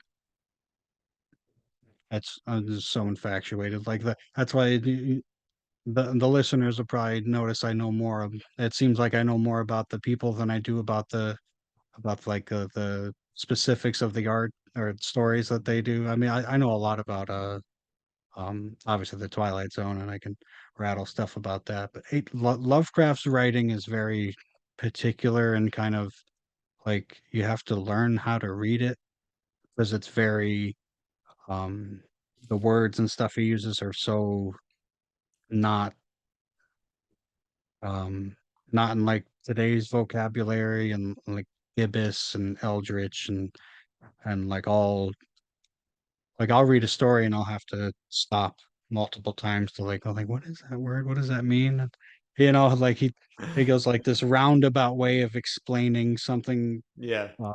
but that's his style, and that's what makes it, you know, his style. Well, you know what? I'm gonna have to start reading his stories because I've seen so many great adaptations. I think Don Coscarelli, who is obviously did Phantasm, Bubba Hotep, Beastmaster. I think he did another adaptation in that Masters of Horror uh, episode that Mick Garris put together, which is a great show. I want to say it was on Showtime back in, like I said, mid 2000s. If you ever see it, they had some great episodes. John Carpenter, Don Coscarelli, Mick Garris, Yeah. and so many other great directors. But so I never, for some reason, never read his stuff, never read Edgar I'll Allan Poe stuff, but I know pretty much of. No, I'll I'm have not to gonna say send you. everything they did. I know a lot of things they did. Like obviously Cthulhu, that was a big thing with Yes. yeah, Yeah, it's like everybody the knows that. yeah, everybody, yeah, that's like the it's like when you say Rod Serling, it's like the Twilight Zone. Yeah, yeah, Yeah, and but yeah, it's like it's so much it goes so much deeper, and like the life that he had and led and stuff, it just kind of it makes sense that he would to me at least, like it just made sense that he would be that kind of uh creator, that, like in particular the stuff he wrote. It's just like it came from his um the way that the world and people and the universe warped and molded his mind and mentality and spirit, you know, to where it's like I really concentrate on stuff like that um with artists. And I couldn't really tell you why. I don't know if I'm trying to emulate or trying to make sense of um my own stuff, and try to compare and see like is like, does it make sense that I make the stuff that I make? And which, I mean, to me it definitely does. yeah. So I have to say the first time I met you, and I'm sorry, I'm looking something up for you because I want to. There's a reason I want to talk about something, but the first time I met you was at Sterling Fest, which was Rod Sterling Twilight Zone Festival or convention, and you said, "Rich, I'd really love to show you some stuff." And I've been hooked on your song. Everything you send me, I love, and you're extremely talented. You put these videos on YouTube, and you send me some songs, and I just love your style. I love your creativity. I love the meaning behind the songs. So I love that. But what I wanted to talk about really quick, so I want to get back to you, is I'm very interested in like the new up and coming horror filmmaker, not even just horror filmmakers, just filmmakers in general. And there's two in particular. One are two brothers we just talked about. I definitely want to see everything they ever put out now from Talk to Me. I want to yes. say about that. But there's also another one. I don't know if you saw this in 2021. It's a French movie called, I want to say it's pronounced Titan, Titane. Did you ever hear of it? No, It's no. this crazy movie. It's a buddy. It says body horror psychological drama. It was written and directed by Julia Ducournau. It's a girl who gets pregnant by a car. Sounds like a weird movie, and it is, but it's one of those movies like I can't stop watching this. I can't. It is so great. Yeah. So I went back and I wanted to see some of the other things she did, and she came out with another movie before this called Raw about this girl who's a vegan. Her mother forces her to eat meat, and then she becomes this, not even say zombie, but she starts killing people, and she has a zest for meat, a lust for meat, and she starts eating everything. But Ah. but it's done so well. So there's these, and it's funny because well, I should say three, because there's two brothers. The three directors and writers I'm thinking of are all foreign, Australia. I think she's from, yeah, she's from France. So there's, I think, the foreign horror. I don't know if I want to get your take on this. The foreign horror movies I love. Like I love the Italian horror, like Lucio Fulci, Mario Bava, Dario Argento, and so many other ones. Do you like?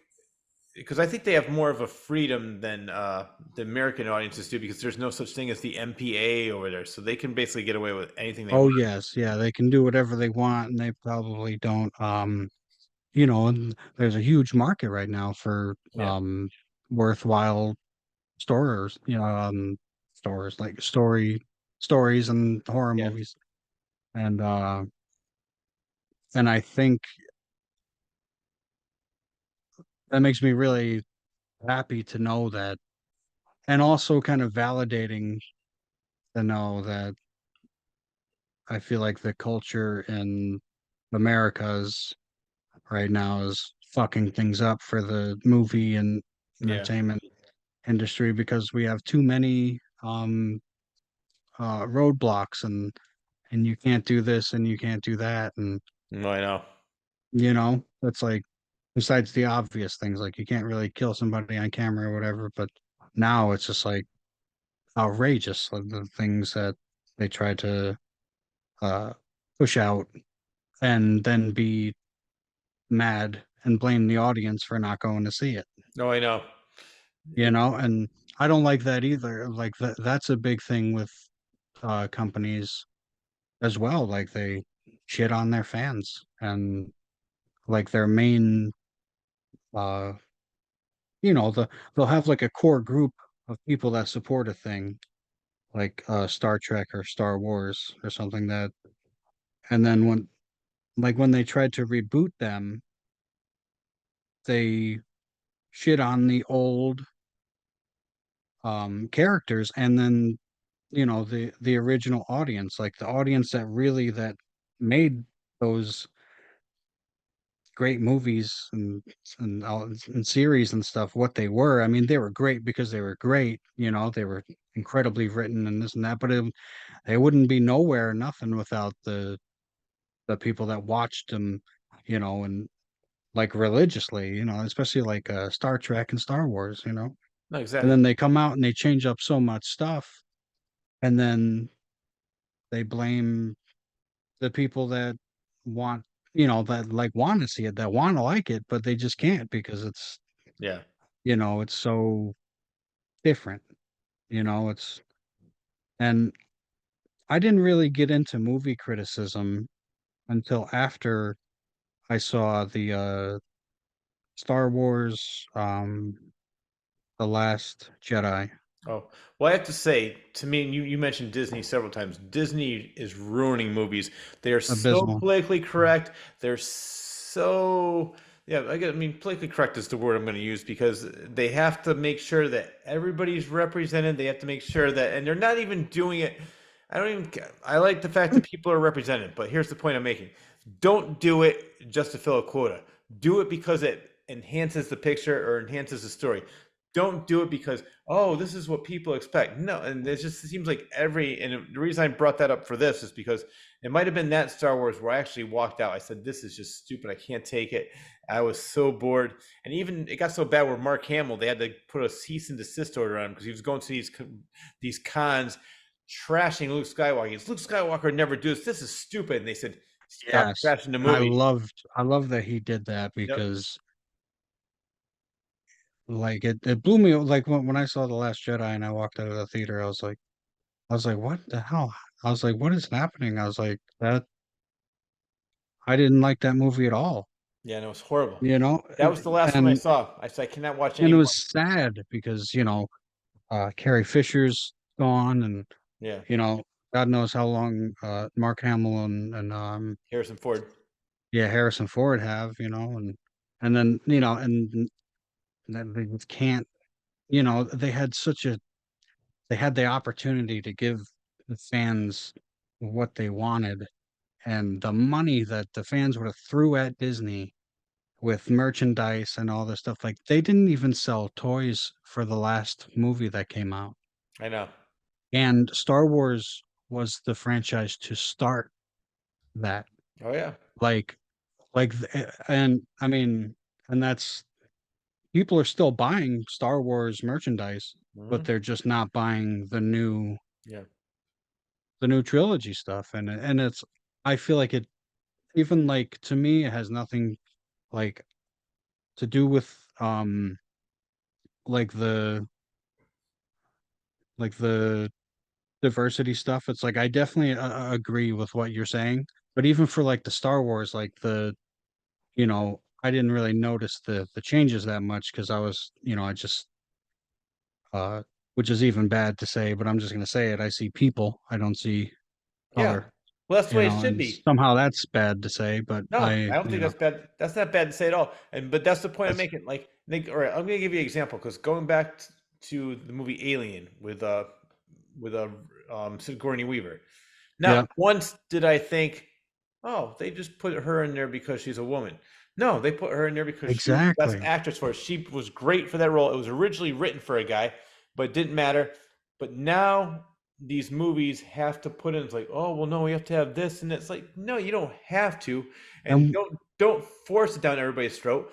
If it fits the movie, if it works with it, then do it. But don't. And that's what I think. Where Disney, it seems like they're the biggest proponent of that, like pushing all this down everybody's yeah, throat. and And it's that's like, yeah, why? It's not making you money. Like it's I know. you're You're losing money. destroying your company. Exactly. What is wrong with you? Like that to me, it's like a Lovecraftian cult that Yes. they're in to Perfect. where they don't care about money now.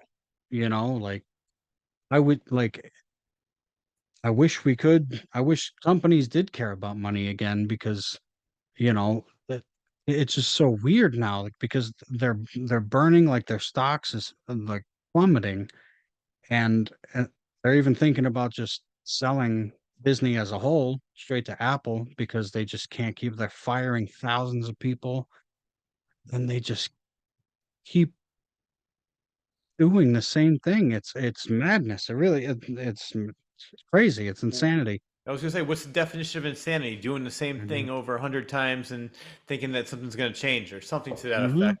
Yeah. It's just, yeah, it's unfortunately, and they should remember things like All in the Family, Seinfeld, shows that were different and they're still relevant today. They're still just as popular because they dared to be different. But every time somebody dares to be different, they go, "Oh, we can't do that. People aren't ready for that." Yes, they are. They want something different. They want something more than just the usual run of the mill It's like, sitcom that yeah, has the same characters as, like, the dumb husband, the sarcastic wife, the rowdy kid. It's just every show is the same. yes, it I just is. want you to And change. it's like, how? It's like, how do you and it's like, I mean, they have funny moments. I mean, I've Yeah, seen a couple shows like that. I really don't usually yeah, um watch that much that kind of sitcom comedy or whatever. I'm more of a I watch a lot of documentaries yeah, and stuff on YouTube like small creators. That's what I really like now because they're basically doing that, and there's small creators that are trying to, go along with the cult. But I don't know, I like when people just make stuff just to make it, like you're not hitting off boxes or whatever, or if there's Yeah, boxes that you are checking off, then for you, you're doing it because it fits the story. And there's so many ways to do what they're doing in ways that nobody would even notice that they're doing. But it's like they do all these things where, like, I think within the last 5 years or so, like, actors and actresses have been like, there's never been any female representation in movies, uh female there was never any great female main characters, and it's like outrageous lies, because you had just brought up Ripley yeah. and other characters like Sarah Connor from Terminator. Terminator, Hmm. and it's and in like shows, and it's like it definitely it's like it has been done. And Yeah, I'm not saying that there hasn't been a disproportionate amount before, with color or race or gender or whatever, but you know that's out of my league, and I had nothing to do with that, so don't try to make me feel I know. bad or whatever, especially if I don't like your movie. Like, you're gonna blame me, like I'm not gonna go see your next one, then definitely. I know. you No, I know know. It's gotten very, very sad. And just like you, most of the time I don't really watch any TV at all. I watch a lot of documentaries, and I watch more of the independent or even foreign movies. Like it seems like there's because like the American movies, and there are some good ones. I'm not saying that they're all bad, but most of them are just the same old boring, uh, yeah, regurgitated same. formula. Yep, yeah, you see it all coming, Mm. and you're just like, when is it over? Like we saw, the same night we saw Talk to Me, because we went to the drive-ins of Yeah. two movies. We saw the Meg 2. Actually, I like that. No, no, no, no, not that. Yeah. Sorry. And Megan, I liked. Not, I didn't like them. I didn't see Oh, Meg Megan, too. yeah. Megan was great. It was just a fun movie. The But Meg 2, no, no, I did not like. a Meg, yeah, the Meg, because we didn't see the first one, so I I was didn't like it. thinking, yeah, and I'm definitely not going to watch the first one because the Don't. second one was not. The first, um the reason I didn't see the second was because I saw the first one, and it's just stupid. I did Yeah, not and it like had it at nothing all. to do with had nothing, like, my dislike for it had nothing to do with diversity or checking off boxes or whatever. It just wasn't. It just was Dumb just movie. a yeah, Yeah, you saw everything coming. It's like, what was gonna happen, yeah, and just didn't have that. I don't know. It didn't have that magic, like that old Hollywood magic, you know, like stuff that people like Quentin Tarantino and stuff, like they talk about. There's a great book on Audible that he reads some of. I think he doesn't read the whole book, yeah. but I have that. It's oh, all you about have the his book on all the movies of the '70s. yes, Yeah, yep, yeah, yeah. the cinema speculation. I love that. I I love I've that book. I've seen and owned most of those movies. That's what I love that. Like Hmm. he talks about, and I actually have the book, but I also bought it in Audible because I love listening to it. And yeah, and those are the movies that are still remembered today because they were groundbreaking, they were original, they were fun, they They'll were always be thrilling, around. they were Yeah. dangerous to make.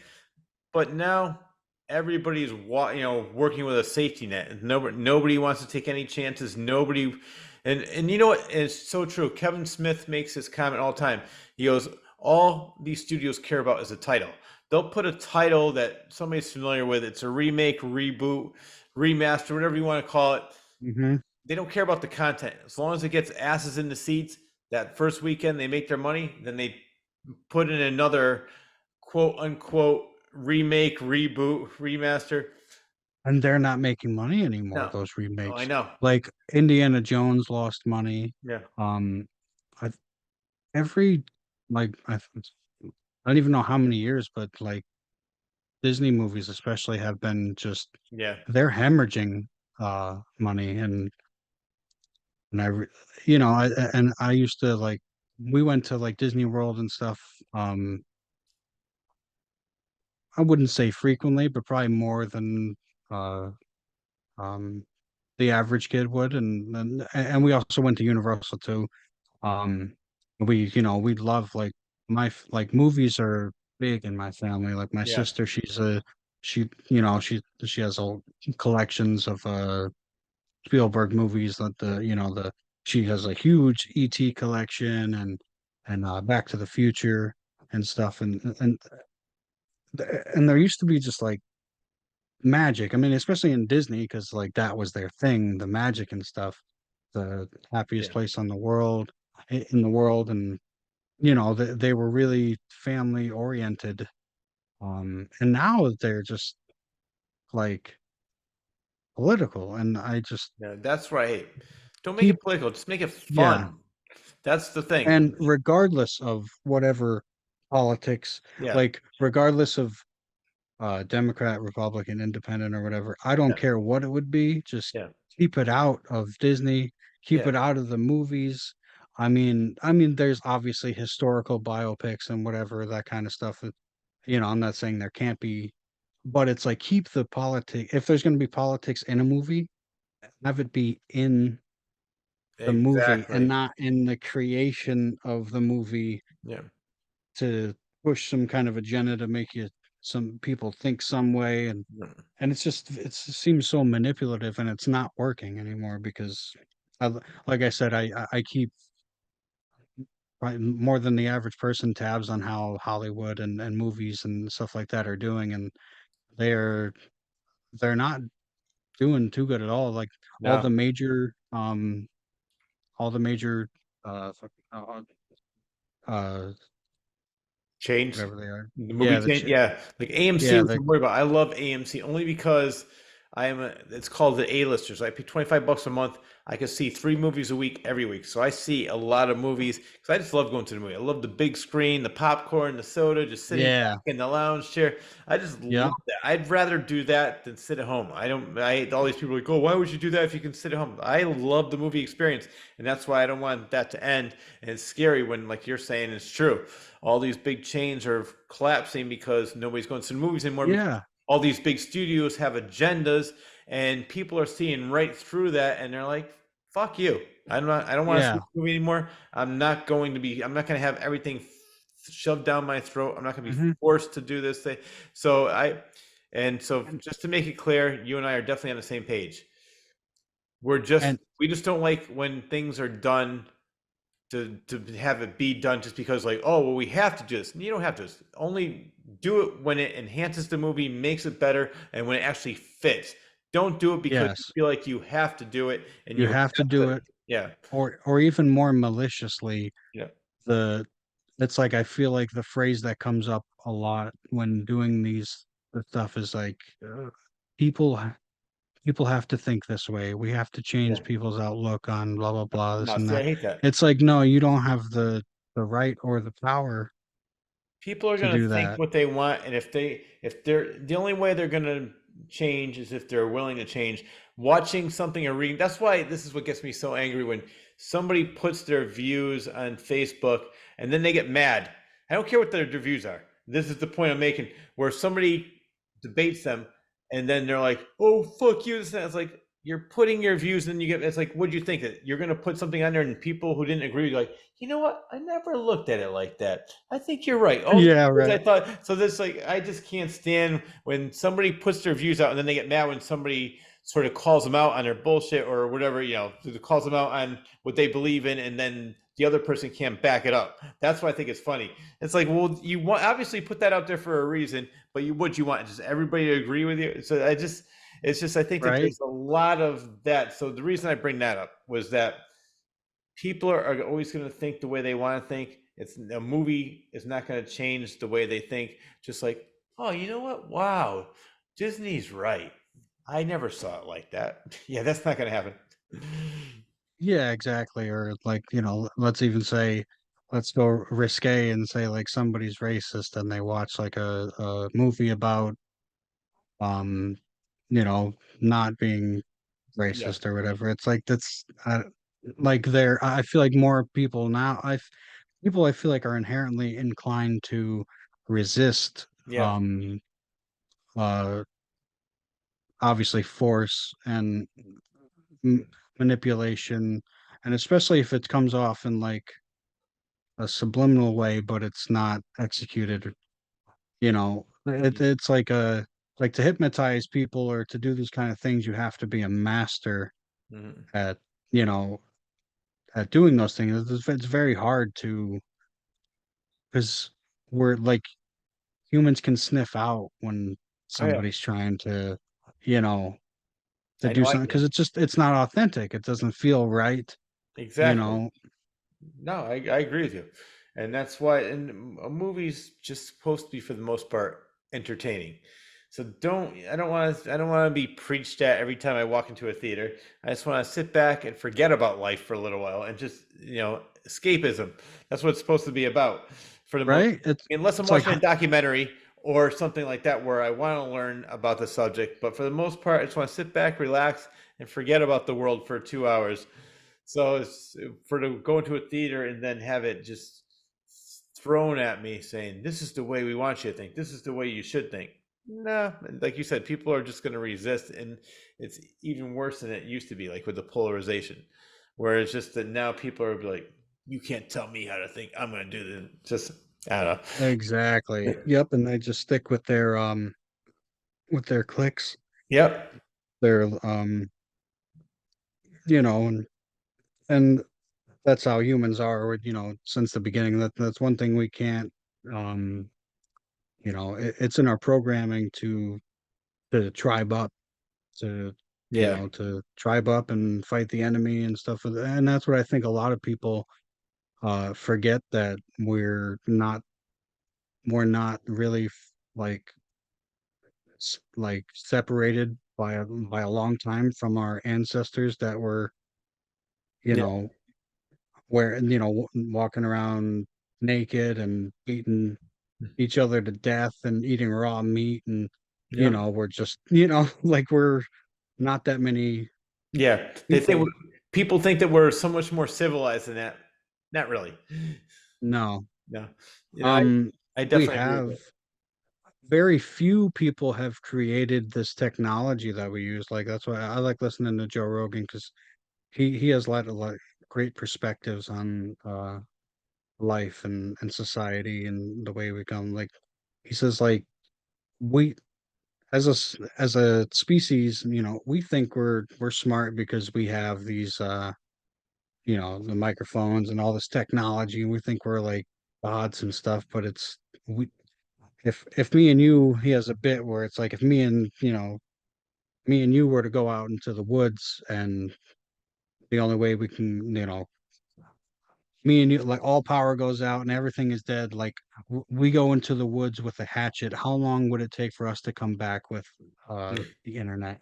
you know how long would it take for me and you to come back with inventing the internet Mm-hmm. and all that, our cell phones or anything like that? It's like most people aren't, you know and that's me included. I like most people, we're not those uh geniuses. And even those geniuses, they're animals too. Like like a lot of we learned a lot about science and technology and stuff from Nazis, that we Yeah. brought over from Operation Paperclip. Yep. And you know and so it's like, even to be smart, to be a genius, we're still just humans. We're still just animals. Oh yeah. We just have language and computers, so we can just yell at each other. We can, instead of flinging shit now at each other, we use words over a screen, but it's the same concept, No, you dude. know? You know what? It's funny. I've had at least I can think of 5 people off the bat that said because I love talking to people with different opinions. I learn a lot from different people, and I can't stand talking just to people that think like me, look like me. I like talking to different types because you learn more that way, and you also But I've had at least 5 people I can think of say, you know what? I love actually having conversations with you because you're the only one that doesn't get mad. I said, why should I get mad? I said, you have your opinion, I have my opinion. We Yeah, both think we're right? right. Who really cares? And you're like, and I love the fact that, and this is what people told me. I love the fact that it's like, whenever you have an argument, you always have things to back it up instead of just screaming and yelling like, oh, you don't know what you're stupid. You're stupid. You don't know what you're talking about. It's like, no, I think talking like that stupid. And I'm just going to use two examples right now. One example. I don't know if you remember Bill O'Reilly on Oh Fox. yeah, yeah. His whole thing was like, turn off his mic. He could not stand anybody that ever challenged him. So, do you know who Phil Donahue is? I'm not. I remember him. He was a talk show host in the '70s. He was probably like one of the original syndicated talk show hosts. Phil Donahue. You got to look him up after. But he was on forever, but he was on with Bill O'Reilly, and Bill O'Reilly was mad about. Oh, I know what it was, because he was talking about how all these politicians are cowards and they're sending other people's kids. He goes, my nephews in the communities, don't you degrade this and that. He said, you know what? He goes, your nephews aren't the same as your son. Yo, you can't tell me that. And he goes, just because you're loud, Bill, doesn't mean you're right. And all of a sudden that shut him up so quickly. I loved it. And just because you're loud doesn't mean you're right. And all these people that Yeah. want who have the microphone and think they're smart, as soon as somebody challenges them, all they could do is shut up. What do you mean? I'm gonna kick your ass. It's like, really? Yeah, yep. And Yep, exactly. I'm gonna kick your ass, or you're stupid, or I love talking to it's people. always something personal Yep. when those people, and Bill Burr, great comedian, Oh, he's the best. amazing. He and George Carlin are my two favorites. I love how angry he gets because he calls everything out, you know. It's Oh like yeah. anything that he sees issues with, and I love that too. Like it, I love thinking like that, to where even like, even stuff that I like, I love making fun of it Oh, and I always do. finding, Yeah. funny stuff in it, because, that's like one of the greatest things in life is comedy, and just especially being able to find something funny that doesn't really make sense, that like you would think it's funny, like in the, you know, people that make, that are self-deprecating, and, Oh yeah. you know, Well, if uh, you, I mean, you know me a little bit. We've known each other for about a year, but I love self-deprecating humor, and I can make fun of everything. People say, "I thought you liked that." I said, "I do," but you can still make the joke about it. It's not safe. yes, So I have that type of sense of humor, and so and it's funny because there'd be times I'm talking to somebody, and I'll just say, "Well, you know what? I really don't agree with anything you said." Like, hope you're not mad. I'm like, why would I be mad? That's your opinion. I said, I'm enjoying this. I said, let's keep talking. And they're like, okay, okay. But the first they get worried because they think I'm going to get mad. I'm like, why would I get mad? I said, it would be boring if everybody thought alike, looked alike, sounded alike. I mean, they tried it once. It's yes, called Nazism. yes, exactly, and and that just was never going to work. Even if they had some of the greatest scientists and stuff, whatever. That's not mean that like praising what, Nazis were or whatever, but also a thing that is being lost today is just stating facts. Yeah, exactly. It's like, if that's like, oh, you can't say that. It's like, oh, but it's the truth, right? I know. Because I went to right. It's like, oh, Uh, you can't say that. It's like, oh, because it's like, okay, you can't say it, but it's just like universal knowledge. It's like, what, you know, I know. um, No, not you're right. even in particular about Nazis. When we went on, me and Ashley and my mom, we went on our cruise. Yeah, We got off in Florida, and we went to the Kennedy Space Center, yeah, which was amazing. And I was looking for, because they, obviously spoke a lot about the V2 rocket, and all the stuff, like, that Werner von Braun uh, created. Like, he was like the main driving force in propulsion for both the Nazis and the Americans. And I was I was like, I was wondering if they would have, because around that time, when he came to America and stuff, he was, celebrated, and whatever, because they the Operation Paperclip. yeah, Um, And so I was thinking, I was looking, I was like, I was like, there's no, they have every astronaut, everybody, Kennedy, and obviously, and I'm like, look, I was like, Warner Von Braun, and I was talking to somebody, and they were like, yeah, they're like, they probably didn't want to put it in there because of, the other stuff that he was involved in, and I was like, I get it, but I mean, that's kind of like scrubbing history, Exactly. that's I mean, why not put that up there, Why not just state the facts that he worked for the Nazis and he also, like there's a way to do that that's not glorifying Exactly. him Well, another, necessarily, but just like yeah. that's where like stuff like that. As much as it may seem like I'm trying to defend a Nazi, believe me, I'm not. No, well, I'm going to But give you another example because this is very similar, and this is just happening now. The U.S. Open just ended. They Mhm. refused to show the Russian flag whenever a Russian player was on. I said, you know what? The people aren't bad. Yeah, The leaders are no, bad. That pissed me off. yeah, It has no, nothing to do with the exactly, people. no, The people, those tennis players had nothing to do with what's going on in Ukraine. They're good people. And just because Putin's yeah, a piece of shit doesn't, you don't have to like, oh, you can't put the flag up because that's disrespectful to Ukraine. No, it's not. These Russian players are great athletes. They deserve the praise they got. They have nothing to do with the communism. I'm sure they would love to leave Russia if they could. So it pisses me off that, yeah, same thing with what you just said with yeah, with and it's like Nazism. yeah, yeah, It's because that's it's not exactly what glorifying it by paying they want. respect to other aspects of the person's life. They want people to think that Russia as a whole is, full of evil people and like probably like I'm sure that's happening with, other things in Ukraine as well. I'm sure Russia's not at least the Russian government's not innocent of, Yeah, they they're obviously not saying good things about Ukrainians, but it's like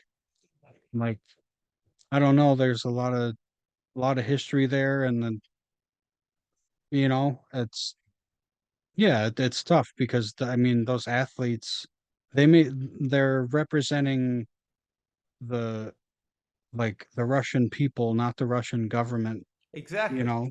That's It's what you. like it's like China as well. Um like the Chinese government is just awful. But and that actually makes me feel more for the people, Yeah, the regular people in China. Like I don't know, we should have more uh which is could sound PC or whatever, but but we should have more sympathy and stuff for s- for situations like that, yeah. at Well, I least. do because another example is North Korean. Kim Jong Un, piece of shit. The people are starving. The people hate Yeah. the guy, but they can't do anything about it. So you can't say the whole country is bad. Their policies are bad because the government is keeping them down. And it goes on and on with any of these countries you're talking about. So there's a lot of good people, and then they probably would do a lot of great things. So you can't just sweep it. And then another example is trying to erase history is right after 9/11 happened, all of a sudden all these movies are digitally erasing the twin towers. I said, whoa, wait a minute. Why? Why? Why would you Exactly. do yeah, I know. that's First of all, so use it as stupid. a remembrance of what the great towers stood for, Yeah, instead of just because you erase it doesn't mean it doesn't happen. Doesn't mean it's people are going to forget about it. It's just why would you? I mean, that happened several, at least two or three movies I could think of, but they digitally erased it, and I said that was just not right because. And then they got mad when we had the 9/11 museum. I said, wait a minute, we have museums on the Civil War, we have museums of Revolutionary War. 9/11 was a real event. Most kids of today were just born around that time. They don't even really remember it. So it's just I think that people should remember it of what a horrible thing happened, and we can learn from, like you said, we learn from past mistakes. History always repeats itself. So I don't think yeah, just because you shove it under a rug doesn't mean it didn't happen. I think people should know what happened. It's not glorifying it. It's it's teaching the history. facts. It's facts. Yeah, and there's like a weird disconnect with that kind of stuff, and like there has been, I guess, all throughout history, and it's just I guess it's shocking that it still happens the way that it does, especially how more open, you know, we're still animals, but we're definitely like as a society, we're coming to a point where, we're becoming more aware. I feel like like the people that are really wanting to and researching and just kind of like doing self-education, because like anything, any news channel now, you're just going to get what they want you to think, Yeah, so shop around, think the way you want to, because I mean that's the way, that's the best thing for the world, I think, yeah, to think the way you want to, but also and want other people to. yeah, Like it's like a what is it, like a pass it on kind of thing, yeah, like a pay it forward, you yeah, know? You think the way you want to, and you want that freedom to do that, because it's you. How are you gonna how is somebody else's being going to tell my being, you know, like what to think? I know, that's like there are some things people, there's sick people out there and they, need serious help, or some people are just psychotic. So it's taking those, putting those things aside and just, you know, yeah. be yourself and want other people to be themselves Well, the and problem now understand is that. that yeah, the problem is that there's so many different. We'll stick with I guess stick with politics, or no, even just with anything. There's so many different networks on, and people only want to hear no, only want to watch what they think. So they don't want to watch anything. So like you can have five different stations, five different people with five different realities because the same news story will be Yeah, twisted so many different ways. One person likes more to the left, they're going to get their stories from MSNBC. People to the right, Fox News. And people who are somewhat in the middle, maybe CNN a little bit. Three different views. Everybody has a completely different reality, and it's the same event that happened, same story, but it's just, and nobody wants to watch twist. anything that they disagree with for the most part. I love watching stuff that I disagree with because it's to me it's more fun. I actually what I do is instead of just like watching one thing, I'll watch like three or four different things on a story I'm interested in and read different views instead of and then I get like the whole story instead Yeah. of just like one view of the story because it's not even news anymore. It's more opinions. It's yes, yep, you beat me to it. I was gonna say, Yeah, I think we need to get rid of, the opinion stuff and I like any kind of in-depth, just the most basic what happened. yeah Just do that, but that doesn't get as much clicks, no no not anymore. to Walter Cronkite, which twist I'm it. sure you remember that name. I mean, you were probably too young for Yeah. it, but Oh he yeah, yeah. Yeah, that's one of those names that Walter Cronkite. I feel like it's always referenced, and yeah. because he was a news anchor, right? Oh yeah, and he was back then. It was only three stations: NBC, ABC, CBS. He was the only really one anchor that was on, the most famous at the time, and everybody watched him. So everybody had the same point of view. But with him, he didn't have an opinion. He reported the facts, just the facts. This is it, And he said it was great. Yes. And but back then, I mean, he never would have lasted today because there's too much competition. Like as you mentioned, it's all about the clicks. It's not about the story. It's about who can get the story first. And if it's wrong, well, we'll get it right tomorrow. And they don't care. They just want to get to be the first one there. Yeah. And then Not they'll put it. even. Yeah. We'll twist it more so Yeah. we'll seem like we're right. Yeah. Exactly. Even if we're proven wrong, and then we'll just attack the other people personally. Yeah. And Exactly. then It's sad. That's why, for the most part, I keep up to date, obviously, so I want to know what's going on in the world. But I try, as you just said, I stay away from the opinion shows because I have my own opinion, and I'm not going to have somebody force feed me their opinion and have it come off as news. exactly, yeah, no.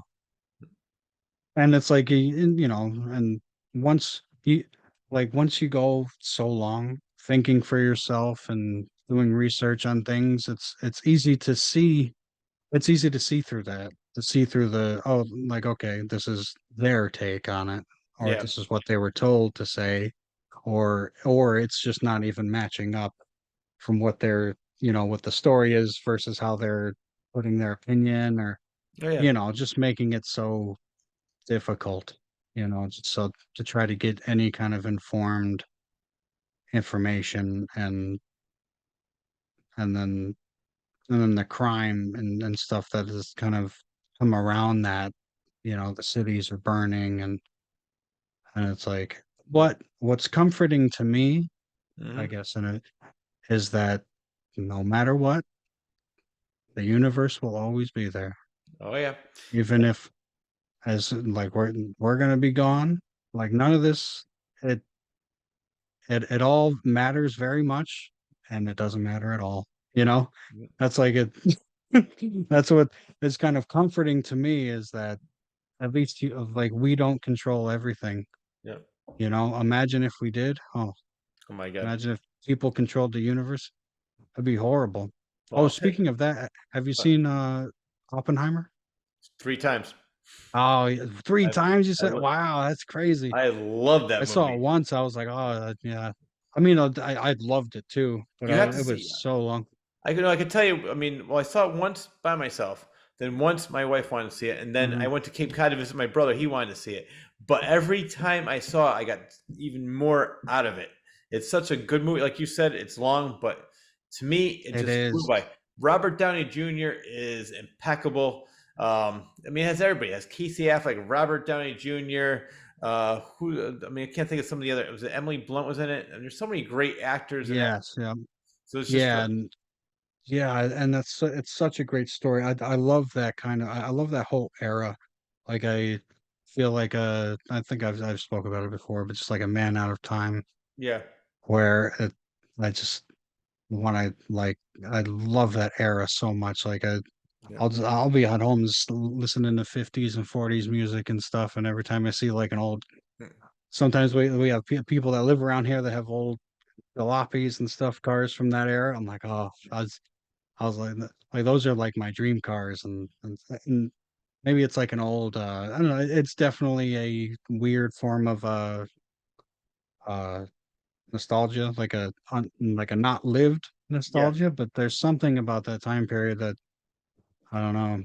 It's so obviously it wasn't, it's not as romantic as the scene, because we had all the war, the bloodiest war of all time, Yeah. World War II and stuff around that.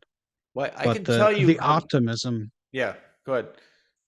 like the optimism that at least that America had, and to not just be like, I don't know, like optimism for future generations. And I know obviously there was a lot of racism and all that kind of stuff, and that obviously was terrible, Yeah.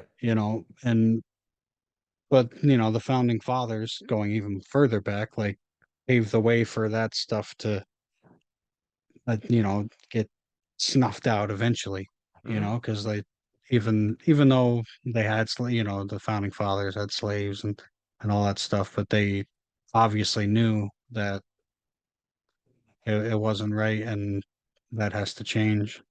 And it's just great that we live in the country that we do. Even as crazy as it is, I like being like alive during this time to Oh, me see too. This is the to best see the time to be alive. madness, Yeah. to really see the madness of whatever the hell's going on. Yeah. No, but And I agree with you because people that complain about this and that, it's like we live in the most comfortable times, and this is why I think all these were the cancel culture or political correctness comes from, or all these people that are so quote unquote offended because people have it so good now and it's so yeah, life is so easy. They're looking for something rebellious. I mean, in the '60s you had civil rights, race relations, all these different things, women's rights. Now, I mean, we're in the best time we've ever lived in, and kids are like bored and they're like, I need to rebel against something. I don't like the way they looked at me. I'm right. so It's it's really bad. it's easy to be offended when you're not eating your dinner to death or getting Yes. or dying from dysentery. You know, Oh, it's exactly. it's so And I, it's I, I like never there thought of needs to that. be challenges. Like humans need uh like persistent challenges. Exactly. And because we're losing that, we're creating it at the same time. It's a weird paradox that Yeah. like we've got rid of so many problems and then now we're creating ones that never really existed before, Yeah. No, I you said know? I think some people are creating problems because their life is so boring. They want Hmm. to they need something exciting in their life and they're saying, "Oh, this bothers me." It's like, "No, really? Does that really bother you?" It's mock anger. It's not real anger. It's just it's pathetic because these are the people that in a couple years are going to be writing the laws and changing everything because they're going to be in power, which is scary because all these kids that are need their safe space in college and they're offended by every little thing that somebody says online. They're the ones who are going to be changing everything when they get into office, and that's what's really scary. So, And it's fun, and those are like those people are the the first people to use a like brute force authority, mhm, like Nazis, and they really want to think that they're not anything like Nazis, but I do a lot of research on obviously numerous things, and yeah, Nazis is one of those ones I do heavy research into, and some stuff I've been learning recently is kind of blowing me away that they were actually kind of like the people that you were saying now, the people in college and the younger generations that are very, they think they're like spiritualists and yeah, they're into astronomy and um magic and all this stuff. They would probably be um floored if they knew that that's exactly what the Nazis were into as well, astrology and magic and all these kind of things that like they think makes them, like the Wiccans and stuff. I'm not saying that that stuff inherently is Nazi. Just yeah, putting that out there. yeah, But I'm yeah, just it's the correlation is interesting to me, when it comes with that with like I don't know, like I'm into magic as well. I don't necessarily I don't do any rituals or anything like that, but I definitely, I'm interested in it and I look into it and like all kind of things, I'll look into religion and all that kind of all spiritual, religious kind of metaphysical, quantum physics, all that stuff. But it's just kind of the correlation.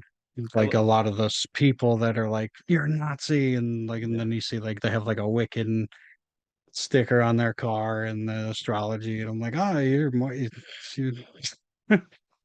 yeah, you know who else was into that? Like a whole society yeah, of yeah. people. But yeah, like I said though, I'm not trying to say that No, those I know two exactly what you're saying. parent. Yeah, come on, But don't get me canceled. Come on, Rob. yeah, right, yeah.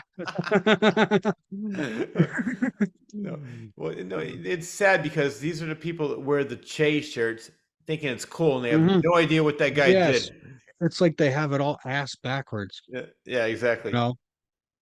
Yeah, it said. Well, you know what though? The one good thing, the one constant that's going to be going on in the universe is that the Claws Corner and Real Talk, Rob and Rich, John Bristol, J. Timothy Quirk, we're going to be lasting a long time. This show is not going anywhere. We're not going anywhere. We have a Nope. lot of creative things coming up in the future. So we've been on almost 3 hours, which is our normal time.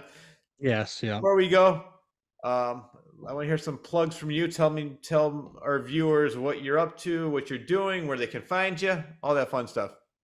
You can go on Spotify or YouTube or anything, and if you look up Rob Bull, you'll probably see a couple pictures of me or videos. Uh, I put a new me and my buddy Chris, who we were talking about earlier, put out a song a couple weeks ago called "Devil Never Sleeps."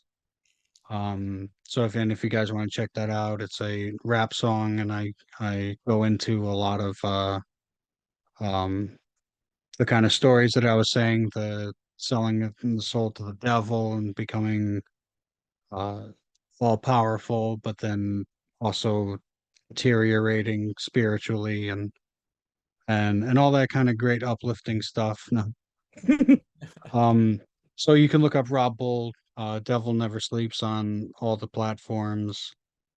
Um, and soon we will be having a little EP or something coming out. I'm not sure what we're going to call it yet, but I'll definitely update everybody when it is. I'm usually on uh, Facebook. Look up Rob Bull, picture of me, um, and some more stuff coming in the future. But I'm just going to keep that under wraps for now, and then I really appreciate it. It's been good. I know we didn't talk too specifically about specific movies, but we got into movies and our usual thing. Oh, yeah. You know, No, well, you know it what? I was like. real. No, it was Maybe we definitely could do real. REAL talk. Exactly. Real. We got into. I mean, we started with Captain's Curiosity. We did Don't Talk to Me or Talk to Me. I mean, and then we just went into the whole Hollywood system. I mean, I loved it, which led to Nazis. Yes. I mean, Well, yeah. this show has something for everybody. Yeah. I love it. We didn't leave anybody out. See, we're inclusive on this show. We talk about Exactly. everybody.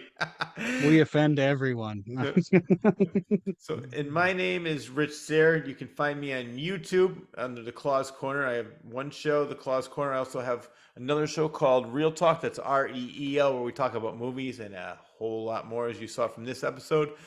You can find me on YouTube, and also thanks to Rob, you can find me on Spotify, iTunes, Amazon Music, Audible, and iHeartRadio. And then also thanks to another friend of mine, J. Timothy Quirk, you can find me on, if you're in the Connecticut area, WAPJ, it's a radio station, and 4 or 5 other smaller stations too. So I'm like a simulcast DJ. Ooh. So Ooh. and I also have a book that's on Amazon called Confessions of a Frenetic Mind, 5 Tales of Blood Curdling Terror, that you can find on Amazon. It's a fun thing. And I also have another radio show called Nutmeg Junction, which airs all over the world. I'm finding out that I'm in Australia, I'm in Mexico, I'm in all over the place. I think New It's Zealand. awesome. Yeah, so that's great. So I do that. It's called Nutmeg Junction. And also, if you're in the Connecticut area, by the time the show airs, October 7th, I'm going to be hosting the movie Beetlejuice, dressed as Beetlejuice. I've done that plenty of times. It's a great time. It's going to be at the Strand Theater in Seymour, Connecticut. And then the following week, October 13th, I'm going to be hosting a screening of the great movie Bernice, which is Bernice 2, TOO. It's written, directed, and it's all starring all puppets by John Bristol and Friends, Elmwood Productions. He also produces this show for YouTube. Want to check that out? It's in West Hartford. Look at my Facebook. You can find me on Facebook under Rich Sayre. That's CYR. I'm also on Instagram under Rich DeClaw Sayre. And please subscribe to my YouTube channel. Subscribe to all the other platforms, wherever which one you like best. As I mentioned, Spotify, iTunes, Amazon Music, Audible, and iHeartRadio. Leave a review. Let us know what you think. Love to hear from you. And if you want to be a part of this show, all you got to do is email me. I would love to have you as a guest. We could talk about anything you want. As you can see, Rob always has a good time in his show. So until then, that wraps up another episode of Reel Talk. I want to thank my guest, the great Rob Bull, musician. Definitely check him out. I love his music. And he also writes. He and I will probably be writing something together maybe sometime soon. We'll be talking about that. And another special thanks goes out to editor extraordinaire John Bristol of Elmwood Productions for always doing a superb job editing the show each and every week and making it available to all. Another huge thanks goes out to Rob Bull and J. Timothy Quirk for taking the time to make the show available not only in several Connecticut radio stations, but also Spotify, I'm going to mention it again, iTunes, Amazon Music, Audible, and iHeartRadio. Thank you both very much. Thank you very much, Rob. I really do appreciate all you've done for me. And lastly, but definitely not least, I need to thank you, the viewer, for always tuning in. Enjoy your day, everyone.